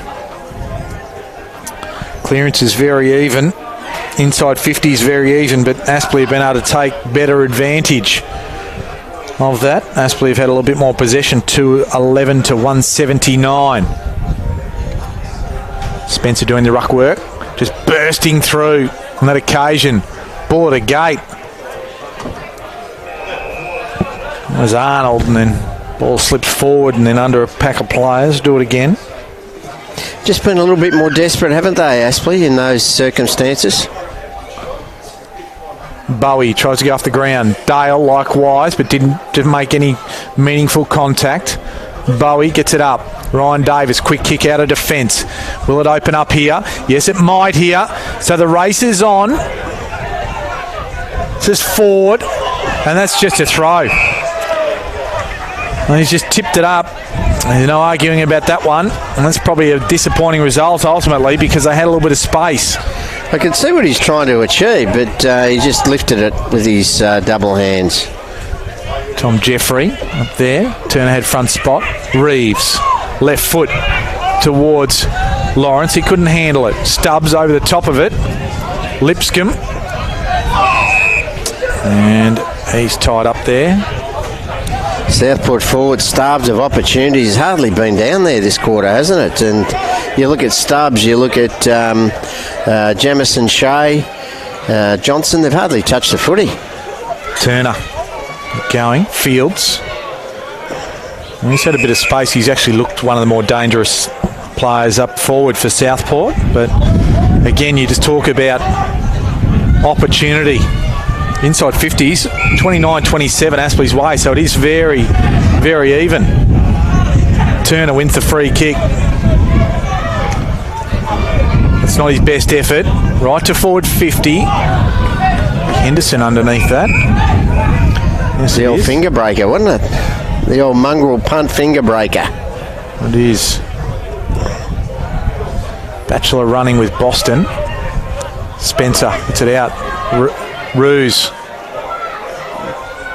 Ball under plenty there. Castledyne's one of them. He's done a good job on Ruse. It's been fairly, even though Ruse has had 17 disposals, largely been ineffective. 5 tackles, 4 clearances for Ruse, but nothing really meaningful there as he's tried to wear him very close. Yeah, he just hasn't let him impact the play like he normally would, Tyler Ruse. Is the umpire, what's he doing here? They're having a look at, having a chat with the boundary umpire. But yeah, hasn't really impacted as much as you probably normally would, Tyler Ruse. Ruckman tangle again. Johnson comes hard. He's beset upon by a couple of Hornets. Batchelor being one. Spencer just knocks it over the back. Ives is there. Does well in the finish. Not the mode he would have liked. Just sliding very nicely. Reece Clark into the fence, but no real harm there. So right in front of us here, this stoppage. We're going to get a good look at it. Spencer just spikes it. Doran, there was touch play on, so everybody pretty much stopped. Lipscomb and also Shea, and then Lipscomb has kicked it out of bounds on the full. And here the breeze just pushing right into our faces here. And the kick from Doran goes up, big pack of players. Working his way to the front was Gross, and then Henderson at ground level gets wrapped up.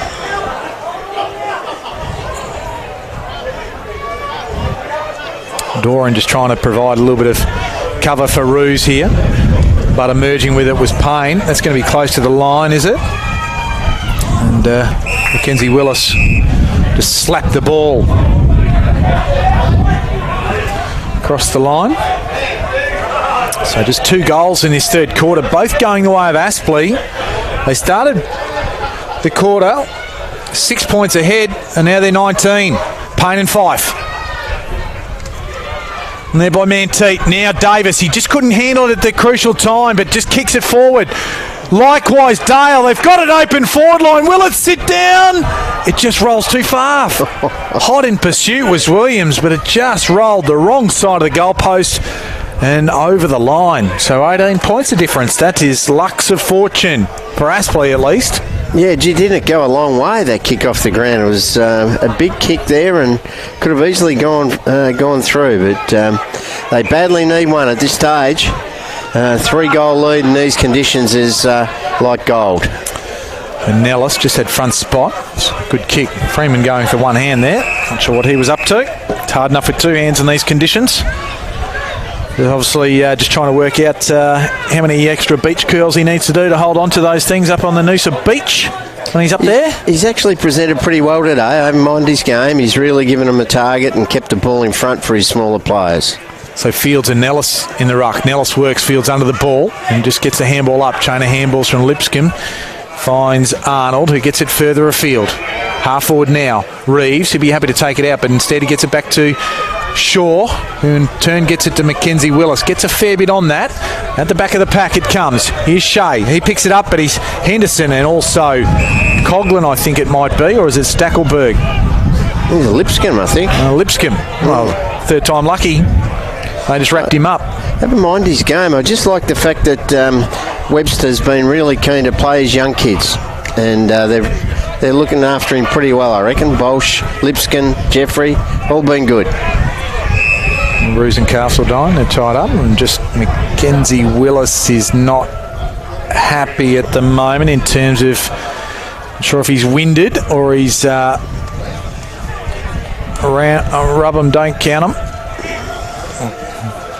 Or count them, don't rub them. One of the two. Davis gets it going forward for Southport. Dale's there. Henderson's there. Put his head down and then lost sight of the ball. Fife tried to tunnel one through. Shea knocked over in the background by Lipscomb. And he's just on hands and knees. Shea. Umpire in the back play is coming in to marshal the troops. Ball going away of Southport, but emerging is Templeton. Shaw's back there, can't handle it, the mark, and then Stackelberg came through, and then bursting through was Clark. Gets it forward to centre. It's over the back now.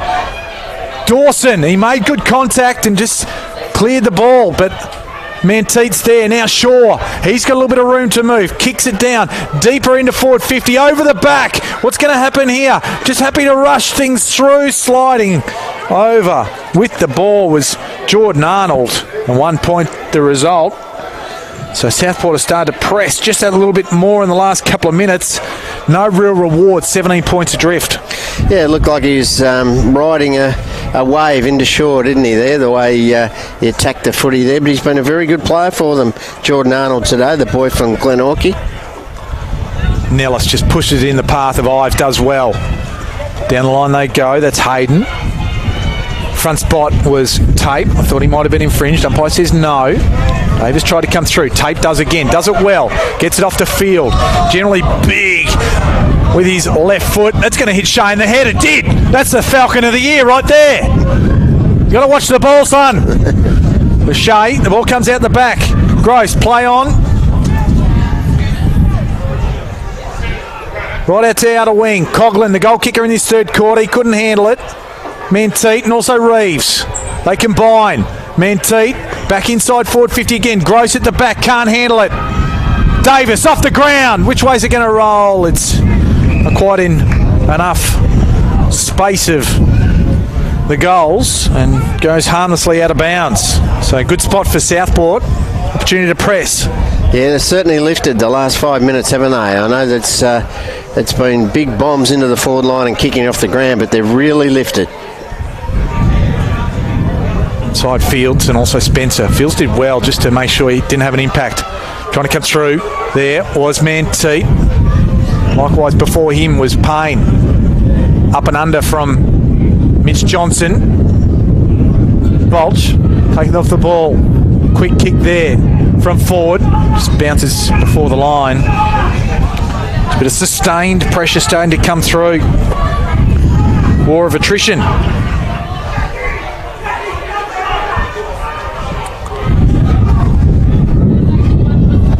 Wind roaring through. Short Spencer, Payne. Ricochet. I said that was the Falcon of the year before, but tell you what, Rouge just copped the beauty as well. That has just collected him wonderfully. Right on the bonce. He gets up, a little bit groggy. Yeah, don't they sting, those ones? On a cold day, wet, slippery, the ball hits you right in the scone. You feel it for a few hours. Spencer bats it down. Roos gets back into proceedings. Handball to Murdoch. And that was going nowhere else but over the boundary line. Wind just abates. Just coming and going. Like the rain today.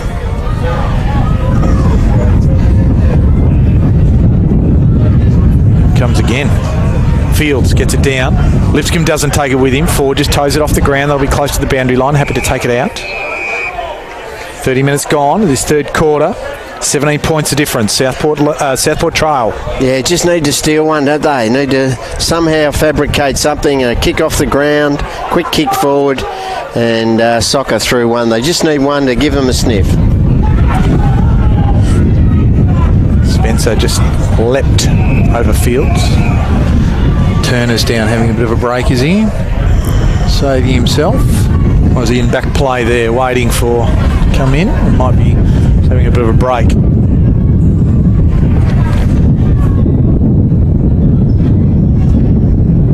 I feel like there's a train coming, such as the wind in my microphone. Ives off the left foot. Reeves couldn't handle it. Murphy was right there with him. Murdoch just trying to use his bulk to push through. The former Saint and Port Melbourne player.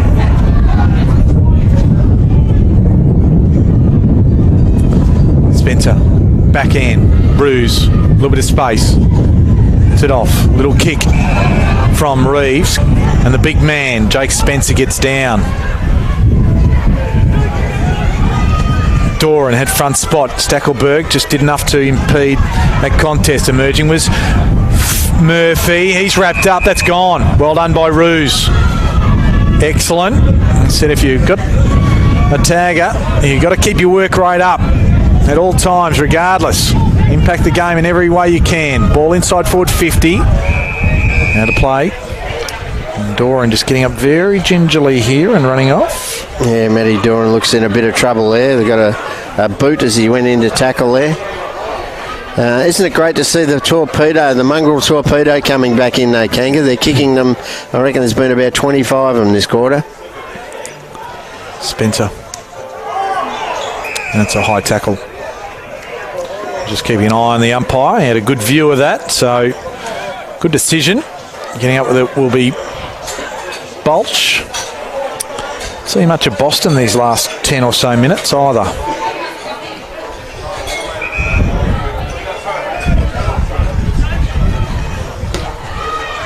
Ball, plenty of players. Matty Payne. Still got life in the old legs, the old boy. Jeffrey gets it forward, and that's good hands there by Manteet. He's been getting better as he's going along. Jeffrey's down, he's a bit sore. Contest. Tape. There's that man Boston. Little kick. Stubbs lays the tackle. He's got one in the shin, it looks like. Jeffrey? Yeah, he's as tough as old boots, Tommy Jeffrey. So if he's down, he's sore. he can't even put his leg to the ground, so he's in a bit of strife, the young kid. Spencer, fresh air shot. Murdoch gets it going forward.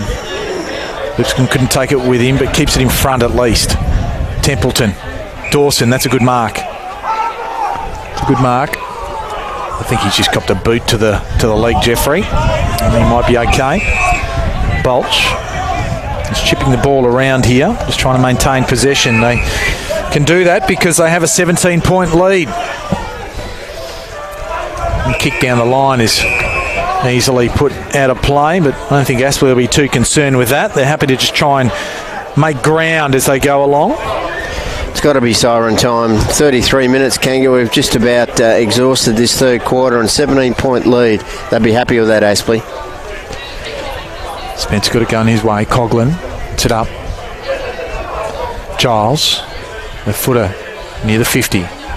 Willis just didn't look where he's kicking it and kicked it straight back to the big man, Jake Spencer. Puts it back with a bit more purchase on it. Reeves, Manteet, they'll try and clean it up here. Try and bring it out. And Davis, Lipscomb goes to ground, always dangerous. And then he gave it to his teammate who was immediately wrapped up. Jordan Arnold. And get all these Jordans mixed up. Too many Jordans in this Aspley team. Jordan Taylor for Southport as well. That's almost a throw from Gross, not to be. Ball harmlessly goes out of bounds. Both Jordans have been very good. Number 2 and number 18, Jordan Arnold and Jordan Hayden. I've liked the game of Lipscomb today. I like the way he keeps his feet in the tackle and the way he uses the ball. He's got a good head on young shoulders. Same with young Bolsh. And there is a three-quarter time siren. 35 minutes that one went. 2 goals only in that quarter. It was a slog. An absolute slog. Aspley, they go into the three-quarter time break. 6-4-40. And Southport 3-5-23. So 17 points the difference. It's been pretty hectic in and around the contest. Here's a stat for you, Bob. There has been 193 tackles to three-quarter time. That just shows you right there that there's been plenty happening. Tyler Roos, he leads Southport possession-wise with 20. Ryan Davis has had 17. Manteet has had 15. Fife and Shaw have had 14. Ives and Payne have both had 20. They've been leading possession getters for Aspley for the last few weeks. Between them, Dawson's had 19 off half-back. Hayden's had 16 and 15 to Templeton. So, how do you see it, Bob? Yeah, look, they thoroughly deserved this lead, haven't they, Aspley? They've answered the challenge. They got a handy lead early, 2 goals. Southport fought back well in the second quarter to get it back to within 6 points. But, yeah, Aspley certainly won the honours in that quarter. They controlled the footy. They kept it in their forward half, made it difficult to bring it out. And the big fella Spencer really made an influence in that last 10 minutes with his knockouts. And when Nellis had to go onto him, when Nellis went into the ruck, he did a good job as well when he went in there. But look, they fully deserve their lead at this stage. 17 points. Is it enough? I think it might be just enough, but you never write Southport off, certainly at their home venue here in front of their home crowd. Well, we might come back with a few more stats and a few more numbers because I think it warrants it. A couple of people racking up some big numbers in tackles and also hit-outs and clearances and those sorts of things. But three-quarter time as the players get their messages. We'll be back with you after the break. This is NEAFL TV. Thanks to our broadcast partner, Bar TV.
Players are now in their positions. Last quarter about to get underway here. Down at Southport's home ground. Now celebrating premierships 1979, 89, 99. So you might hear a bit of rowdy stuff getting around the background as they try and cheer the home side to victory. They are 17 points adrift at the moment. 6-4-40. Aspley, Southport, they do trail 3-5, 23. Very low scoring under heavy conditions. Mark Kennedy and Bob Batty joining you this afternoon. Fife emerges with the ball. Manteet gets them underway. Liam Dawson picks it up nicely. Nice fresh pill to get the final quarter going. And Southport will want to use it while it's still a bit light before it gets a bit waterlogged, Bob Batty. Yeah, that was a nice pick up there from Dawson. He's we mentioned him at three-quarter time. He's been very good for Aspley today. Hit out number 58 for Jake Spencer. Been racking them up. Lawrence was good particularly early. This time he's wrapped up by Ford, going nowhere. It's been a tackle fest out there. Dylan Fife has got 11 tackles. And then you've got Lonnie Hampton and also John O'Giles have got 11. The other way, Fife, one of the men with 11 tackles. They just kick smothered. Payne, position number 21, although questionable. A lot of clearances going along as well there. Templeton's had 8 clearances. Jake Spencer's had 7 clearances. And then Tyler Roo's 5 clearances. Boston's had 6 clearances. And Turner and Ford have had 4 apiece as well. A lot of stoppages. Hampton off the ground. He kicked a couple of goals. First one of the game. He follows it up and gets around one. Now the outside of the right foot. Davis just stood tall. Breaks through one. Little handball up. Mackenzie Willis offloaded as he kicked it. Fife tackled over the boundary line. They're happy with that. Aspley right on the interchange bench there. So I'll be very happy to keep it in their path. Jordan Arnold with the tackle. 100 tackles for Southport, 97 for Aspley. Wrapped up. The Ives underneath there. And in fact, it's Batchelor. Ives close by in very close vicinity. Spencer, a little bit more impetus with it. There's Ives, hooked up by Mentha. Roos and Spencer happy to lie on it. Let it go again. Let's hit the 200 tackle mark. It's big in any game.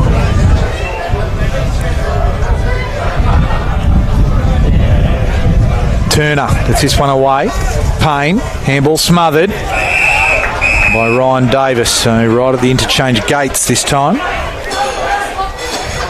Made a difference since he went on ball, didn't he, at the end of that first quarter, Ryan Davis, but just hasn't had quite enough support from others around the packs with Southport. Well, they've nullified their prime movers a fair bit, Aspley. Boston, it's a free kick goes against him. And it goes to Jordan Hayden just for holding on too long. Ball was not clear in the tackle and then Boston went on with it. Hayden, half forward. Freeman just forced to spoil from behind as Mackenzie Willis was there in front. How are they going to get back into this, Bob? Yeah, look, I'd even try Mackenzie Willis on ball. Like, he's a good clean ball handler, likes the wet conditions. He'd be one that I'd maybe get around the footy, but they've got to really start finding a target up forward as well, or at least getting some access to shots at goal, and haven't had enough forward that really put the hand up so far today. Nice tackle on Boston. 7 tackles for him. Boston, hands and knees. Tries to get up and go again. Feeds it out, but only got it to Jordan Hayden. Kicks it up high. Inside forward 50. Fist from Willis. Kick from Arnold. Finds a bit of space with no real care for his own body. There was tape, and then they rushed the ball over the goal line to Southport. Save the day. So 3 straight kicks is the margin now. 18 points. So it's getting that a little bit tougher each time that Aspley score now. That's a big barrel. That's just floating out towards the boundary line, in fact, goes all the way. And Gavin Gross has the ball. And the way he kicks the pill, he can put it back a fair bit, fair portion of the way. Goes with the drop punt. Davis and Willis combine to get the ball over the boundary line. Yeah, it's really hard to see Southport really forcing their way back into it, isn't it, at this stage? 3 goals. We've gone, nearly 5 minutes. Tough for them. It's tough. I'd say one more goal might actually finish Southport off here. Hampton tries to burst through. Dale got him, though. He's got to be gone, doesn't he? He just tried to break a few tackles. Umpire says no.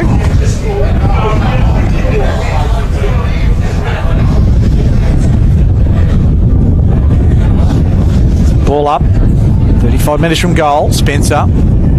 60 plus hit outs. Turner went off the ground. Jordan Hayden round the corner. Right to the goal square. Boston's there just pushing back to help the defence. Touches the ball on the ground and then kick wide. Lee Dale, there's a man there for Southport, just trying to impact the contest. Beaten to it though. Jordan Hayden did well, Jordan Arnold did well. And then John O'Giles kicks it back. Finds Dawson. Over the top of all, out of bounds harmlessly, but Aspley just keep it in their forward 50. They've been good at doing it, keeping it locked in their forward half and inside their 50, and they'll try and do it again here and get another few minutes off the clock. And Jake Spencer's going to rocket up the top 10 of all-time hit-outs. 65 so far. Didn't contest on that occasion. Ball over the boundary line, so he'll work through. See if he can't add to 65. It's Craig Malone from Redland owns a lot of those records in the top 10 of hit-outs. It's Phillips, who played for GWS, who holds the record, I believe. Figure that one out in a minute. There's players. He looks tired, Jed Turner. He's been really working hard against Spencer, but Spencer just seems to be tireless there. He just keeps on running and keeps on going. He's like the Energizer Bunny. Spencer again. Murdoch couldn't handle it. Ball not going far. Another ball up.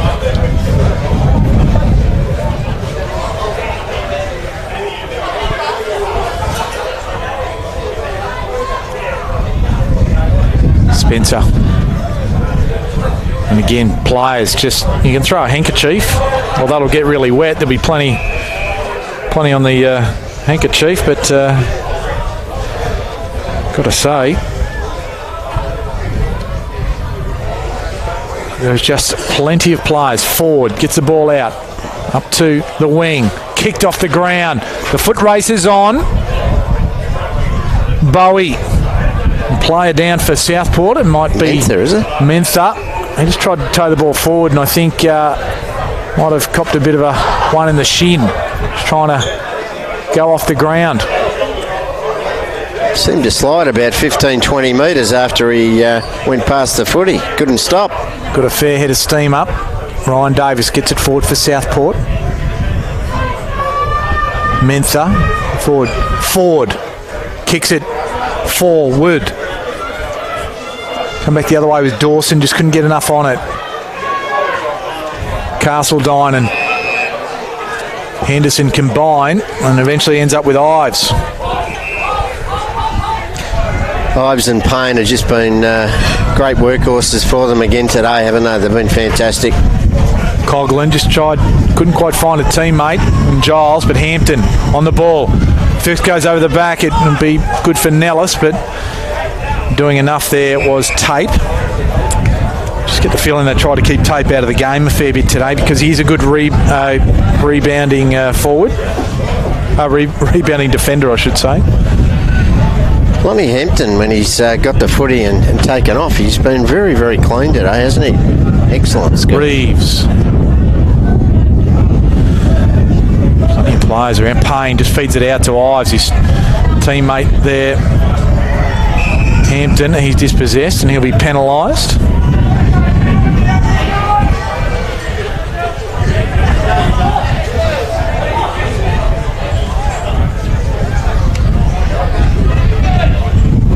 Dale just lays the tackle there.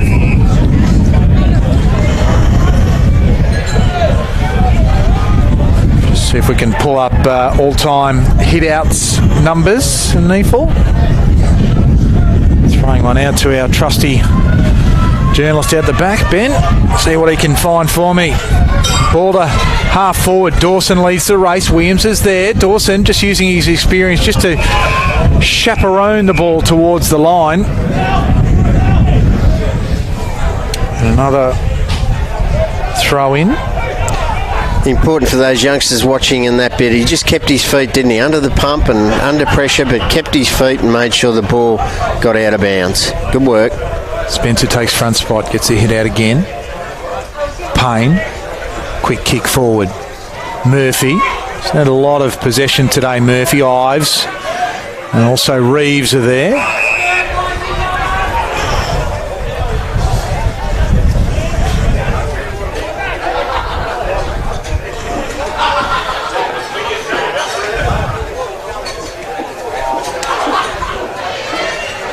Johnson, another one hasn't had much on it of a game today.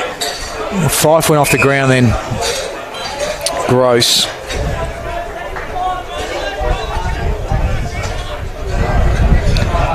All the Southport forwards play from behind today, haven't they? All the Aspley defenders have certainly been in front on most occasions. Bowie just toes it. You've got a little bit of room now. Goes off the ground.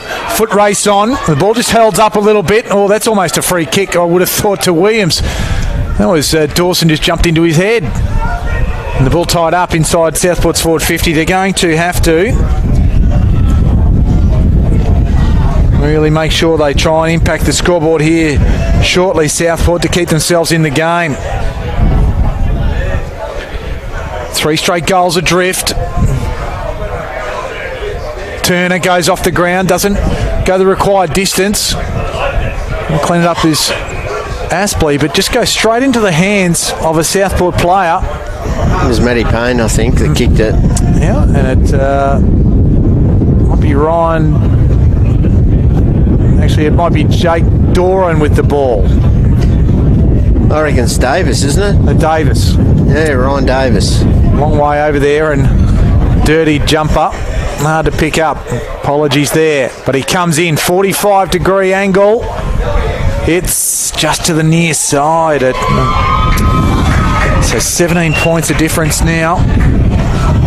Not to be. I think the champagne's gone a bit too far up that end. They thought that was cheering for a goal there, the Southport faithful, but not to be. Ball over the back from the kick in. Murdoch. Kick off the side of the boot and the ruckman chase it over the boundary line.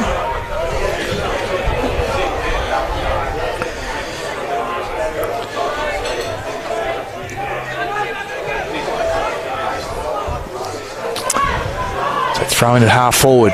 Clubhouse side of the ground. Spencer again. Lawrence couldn't take it with him. Very hard there. It's Mentha. Ruse there. Dragged off the ball. No free kick, says the umpire. Go again.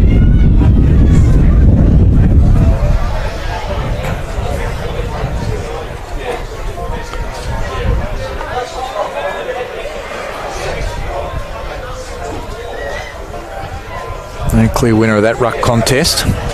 Ball over the boundary line. So a little bit of a lull in proceedings just at the moment. They're just holding, it's like in quicksand, isn't it, Southport? They just can't seem to get out of it and get some space. Turner threw a boot at it. No avail. Go again. It's been an absolute ruckathon, clearance-a-thon, tackle-a-thon. Just no open spaces there. It's been a real slog, and Aspley, full credit to them. Aspley, that's a big collision. Davis and Tape, two experienced defenders. Yeah, very sore, both of them. Murphy happy to take the ball over the line. We could hear the air being squeezed out of both of them as that just collided. Tape's up and okay. Davis, Clark. He's just up to his feet now. Tough clash, wasn't it? And Tape's done that, thrown his body at it twice. I remember up in the goal square earlier, he no fear from those boys and no fear from anyone on this ground today. It's been a gutsy performance from both teams. Nellis in the ruck. Mitch Johnson just toted forward, goes after it again. Besieged by a couple of Hornets. Dale toes it forward. Starting to get a little bit dark here all of a sudden. Gross is sweating over the top of him. There was Fields. Davis has a crack at it, has his kick smothered by Jackson Allen. Dale goes to ground. Merging was it might have been Giles there. Yep, the mustachio. Yep.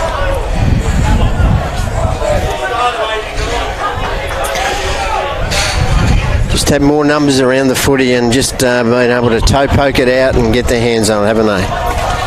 Turner against Nellis. Quick kick away and came from Jordan Hayden. Templeton does well. Jeffrey certainly assisted. Davis, he's recovered.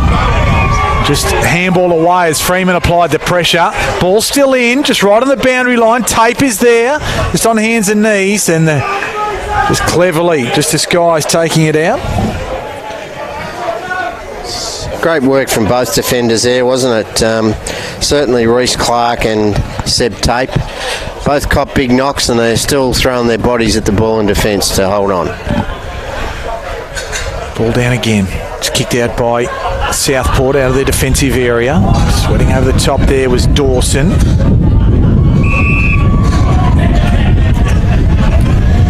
Ball 60 metres out from Aspley's goal.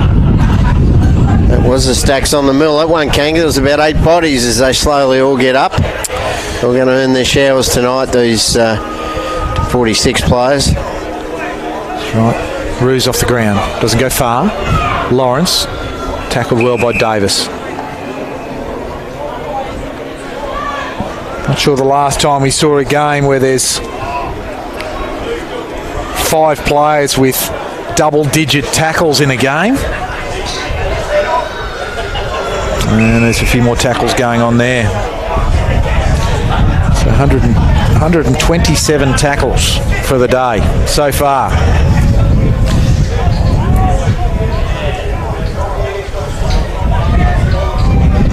Ball going nowhere fast yet again, although just throwing the foot at it. And Manteet was the man, and Jackson Allen doesn't like what happened. I don't think there was any great intent in it. And that's just Jackson Allen. There's no real need for that. No, I don't think so. I think it was just accidental. I think Southport are getting a little bit frustrated as well, so as soon as they saw something like that, they're into it. Young Lipscomb forward going at it. Giles kicks it forward deep, and 1 point results as the wrestle goes on. Bit of frustration, that's all it is, but yeah, Jackson Allen probably didn't need to do what he did. Clark just kicked it long. Murdoch just toes it forward to centre. Ford leads the race here. He'll tow it again. Out wide. Goes to ground. Slips over. Bowie just eludes some. Just impacted with the kick just at the last moment by Henderson. Williams. Shaw. Long kick. Johnson. Goal. Southport stay alive in the contest. Back to 2 straight goals. Bit to play out yet. And that's been a run of play because Aspley have had all the running in this last quarter. And it got opened up, and Ford and Bowie did well there. And it was Clark who really catapulted out a fullback to try and slingshot it. Yeah, great courage from Reece Clark after that knock in front of us where it took the wind out of his sails, and good work to Ford. He really worked hard, toe poked it off the ground a couple of times, Charlie Ford, to get that ball forward. And Mitch Johnson been very, very quiet, but it was on the end of a long kick from Shaw. And yeah, look, Jackson Allen had his time again, maybe no pushy shovey, and maybe the ball wouldn't have got over. They would have had defenders there in place to get that ball back out. Yeah, that's right. Turner wants the hit out there. Boston wrapped up. Getting a little bit dark here. So the lights might have started to come on. No, haven't paid their bills yet. Nothing yet. Wouldn't imagine that this joint has a problem paying their bills, to be fair, Bob. Henderson wrapped up by Bowie. So 2 straight goals. What can Southport conjure here? Can Aspley hold them off? Spencer from behind. Ball in dispute here. Jackson Allen tackled there by Johnson, emerging with the ball nicely. Classy pick-up from Hampton. Gets the skates on, kicks it long. Half forward it goes. Tate does well against Nellis. Feeds the ball out, although this might be in danger too. Murdoch, handball smothered. Freeman, kick, didn't go far. Ball up. Reeves in the path of Clark, who in turn is kicked, only finds Bulch. Dangerous spot. Goes to the back. Jeffrey couldn't get it. Ives off the ground. 3 for Ives. And the sealer for mine. Yeah, what great work from the youngsters again from, I think it was Bolsh that took that intercept mark and quickly kicked it in. A smart move to get it in quickly. The youngster in Jeffrey tried to toe poke it off the ground, but the man that finished it off was James Ives, who's been up there with Matty Payne as probably 2 of the best players on the ground. A great finish. 3 goals in these conditions is probably worth 6 on a dry day. Absolutely. That's just about all she wrote, I would think. 3 goals of difference. Doesn't sound much, but when there's only been 11 for the day, it's probably a match-winning lead. Big rap for Lonnie Hampton. He has been the real class act of the ball pick-up and acceleration in this contest today. He's been great. Boston off the ground from the restart. Lipscomb. And just collided with a teammate before his teammate got taken and tackled to the ground. That was Dawson. Been very good down back today. Reliable. Turner. Fife at ground level. Beaten to it by Jordan Hayden.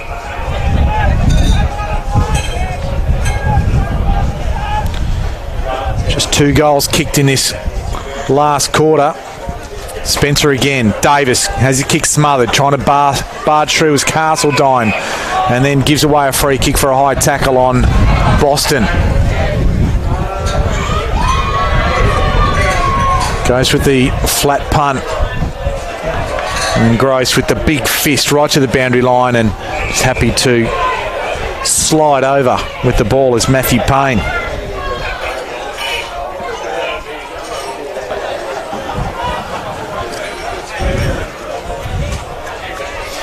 .76 hit-outs for Jake Spencer now.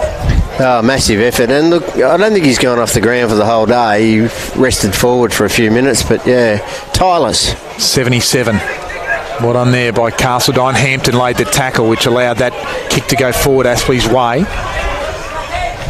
And the ball tied up under plenty. Stackelberg has a jumper that's pretty clean by all the others' standards. Stubbs was with him. Turner wins that one. Hayden, kick forward. Kenzie Willis couldn't get it. Murphy just a little toe poke forward. Freeman just tries to get it going his way. Batchelor, tape, handballed it to himself and then went to ground. Ball inside forward 50 for Aspley. Who's going to be there? Hampton, he's dangerous. Johnson had a fresh air shot, but luckily Reeves was there to save the day. Dale, sliding, attempted a mark. Roos has his kick smothered. Lipscomb and Henderson combined. Hampton's happy to see the ball go out of play. A lot of sore boys there. Seb Tape really sore as he's limping into that back pocket area, and he'll be looking forward to the final siren, I think, although it's not going to be a joyous final siren for Southport. The Aspley been very good today. Turner won the hit out. Jordan Hayden sharked it at ground level. Pardon the pun. Willis just tapped it on. Murphy picks it up like it was a dry ball. Tried to break a tackle, but Brodie Murdoch said, "Don't be so silly and try to get away from me." Just threw him to the ground. Free kick going his way. Kicks it back. Dale.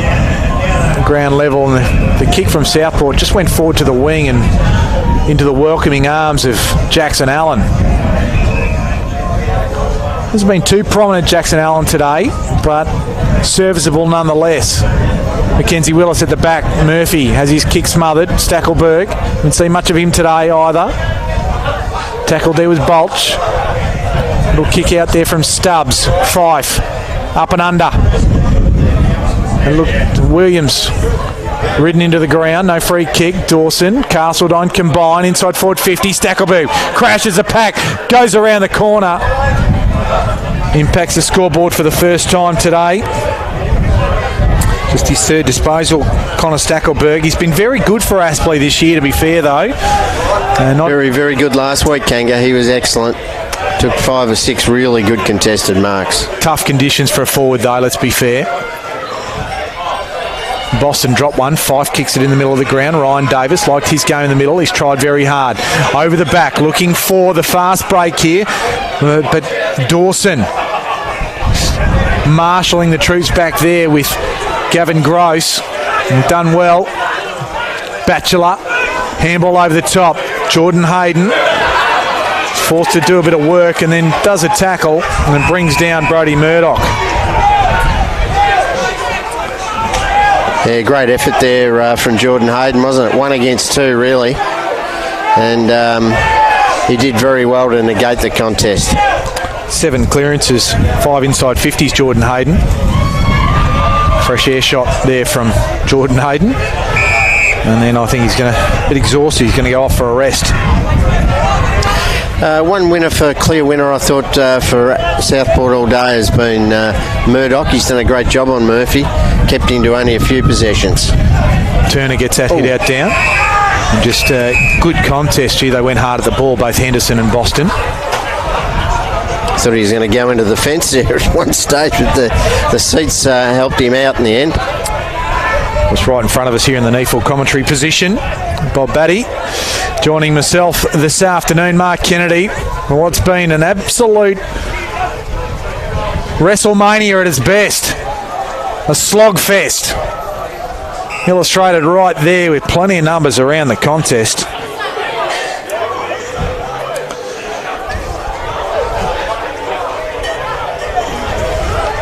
...140 hit-outs between the two sides. Dale off the ground, half forward. Kick back with some interest, and here's the big boy. Spencer couldn't handle that one. Payne just handles it nicely. That just sums up who he is as a player. Just clean as a whistle. Kick forward from Aspley just finds the waiting arms of Reece Clark. Ruckman go at it. Not sure what Bolch was doing. No really thought to that one other than get it away from me. I thought he was going to kick it the wrong way there for a minute. He's looking up this way, but... Manteet down the line. Jackson Allen, quick handball. Gross, kick smothered, or partially smothered, although the umpire didn't pick it up. It was a... Ooh. There. Murdoch got it forward. Bowie has a run of it, just toes it along and says, run, run, run as fast as you can. But they'll work back to help out. Arnold's there. Turner's under it. Spencer was there. Castledine does well. Just handle it better than the rest of them. Picking up well with Stackelberg. Fortuitous kick in the middle of the ground finds Payne. Has numbers here. Coughlin's won. Kicked a crucial goal in the third quarter. Inside forward 50. Goes up, finds Nellis. Good pass in the finish. Outworked and outthought him on that occasion. Yeah, just had numbers, didn't they? And I don't know whether Coughlin was looking for him, but if he was, it was a beautiful pass. And Null's been quiet all day, but he can put the final nail in the coffin here. And this will be 5 wins in a row for Daniel Webster's Aspley Hornets, and they've really come to play. And Ellis just sliced it.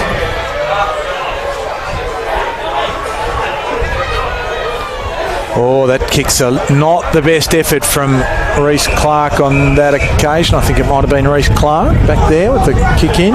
So it was.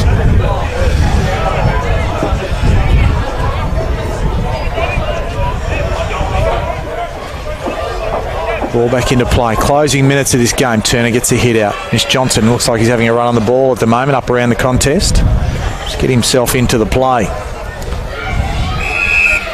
Kicked the 1 goal, the first one this last quarter.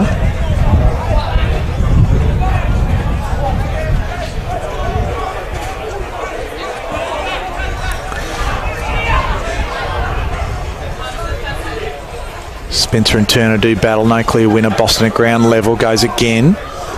Right there with him was Giles.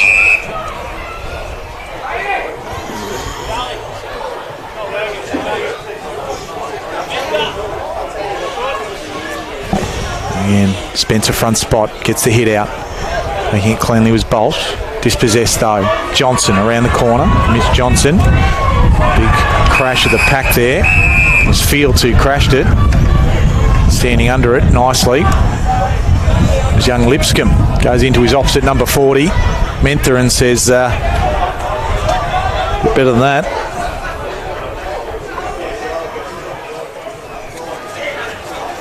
Turner over the back.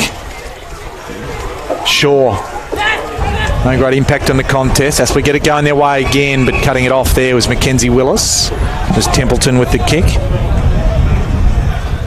Oh, the kick's not a good one.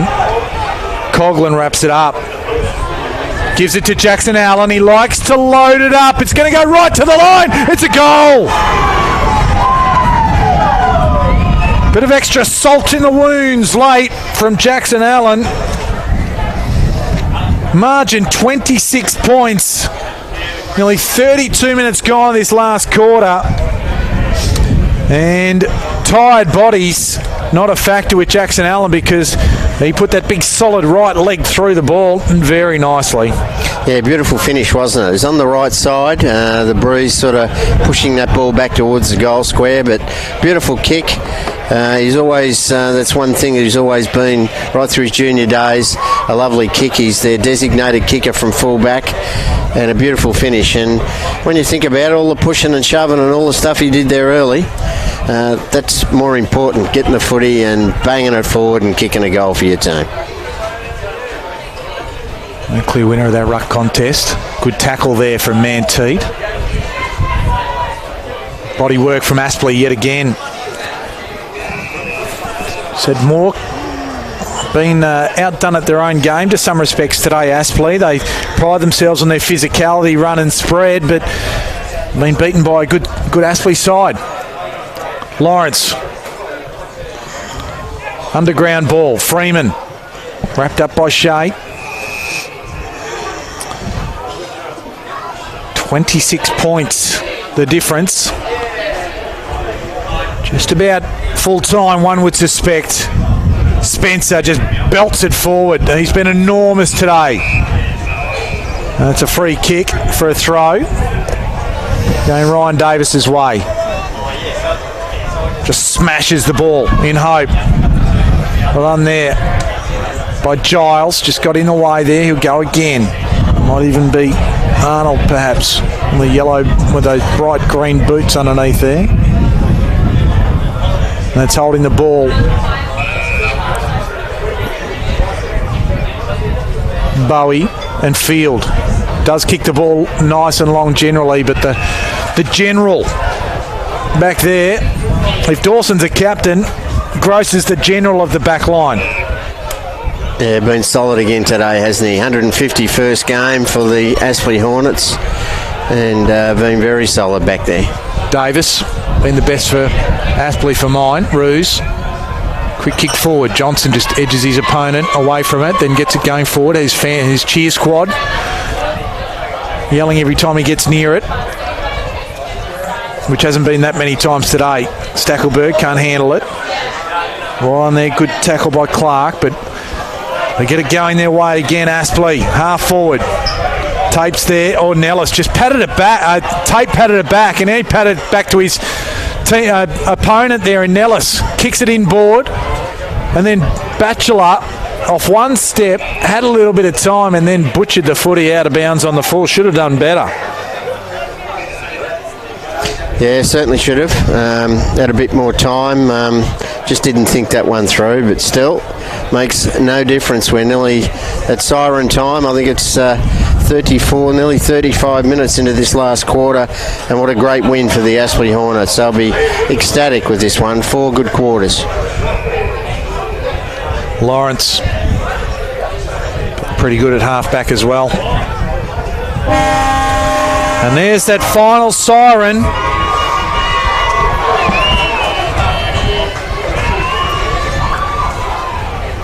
And there we go. It is Aspley continuing on their merry way, this time at the expense of the second place Southport side. They run out 26-point winners this afternoon, 8-8-56 to 4-6-30. It was a slog all day, but Aspley, you can't argue they were the better side on the day. Certainly were, Kanga, and yeah, look, I mentioned at the start of play that they were fantastic last week against Canberra Demons, a pretty good outfit, Canberra, but they made them look second-rate last week with their first half. And I thought if they brought that effort and endeavour for 4 quarters today, they might be able to test Southport. And they certainly did that. They more than tested them. They beat them at their own game, as you said. They were harder, tougher, and for longer. Their best players, Spencer, I thought. Spencer, Ives, Payne. You could raffle it between those three. They were brilliant. Hampton was very good. Arnold and Hayden, the 2 Tassie boys, were good. And down back, Dawson and also Grace were very good. But they probably had another 6 or 7 players. Nearly every one of their players contributed, whereas Southport, after their first 5 or 6, I think they dropped away fairly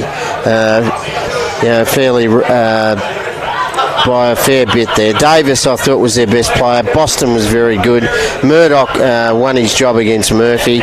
Reeves tried hard all day. Ruse was very good, and Reece Clark down back. But look, they had probably 6 or 7 that really didn't bother the statisticians too much. And Kanga, you've got all the stats there, but a great win for Aspley, and they've really set up their season now.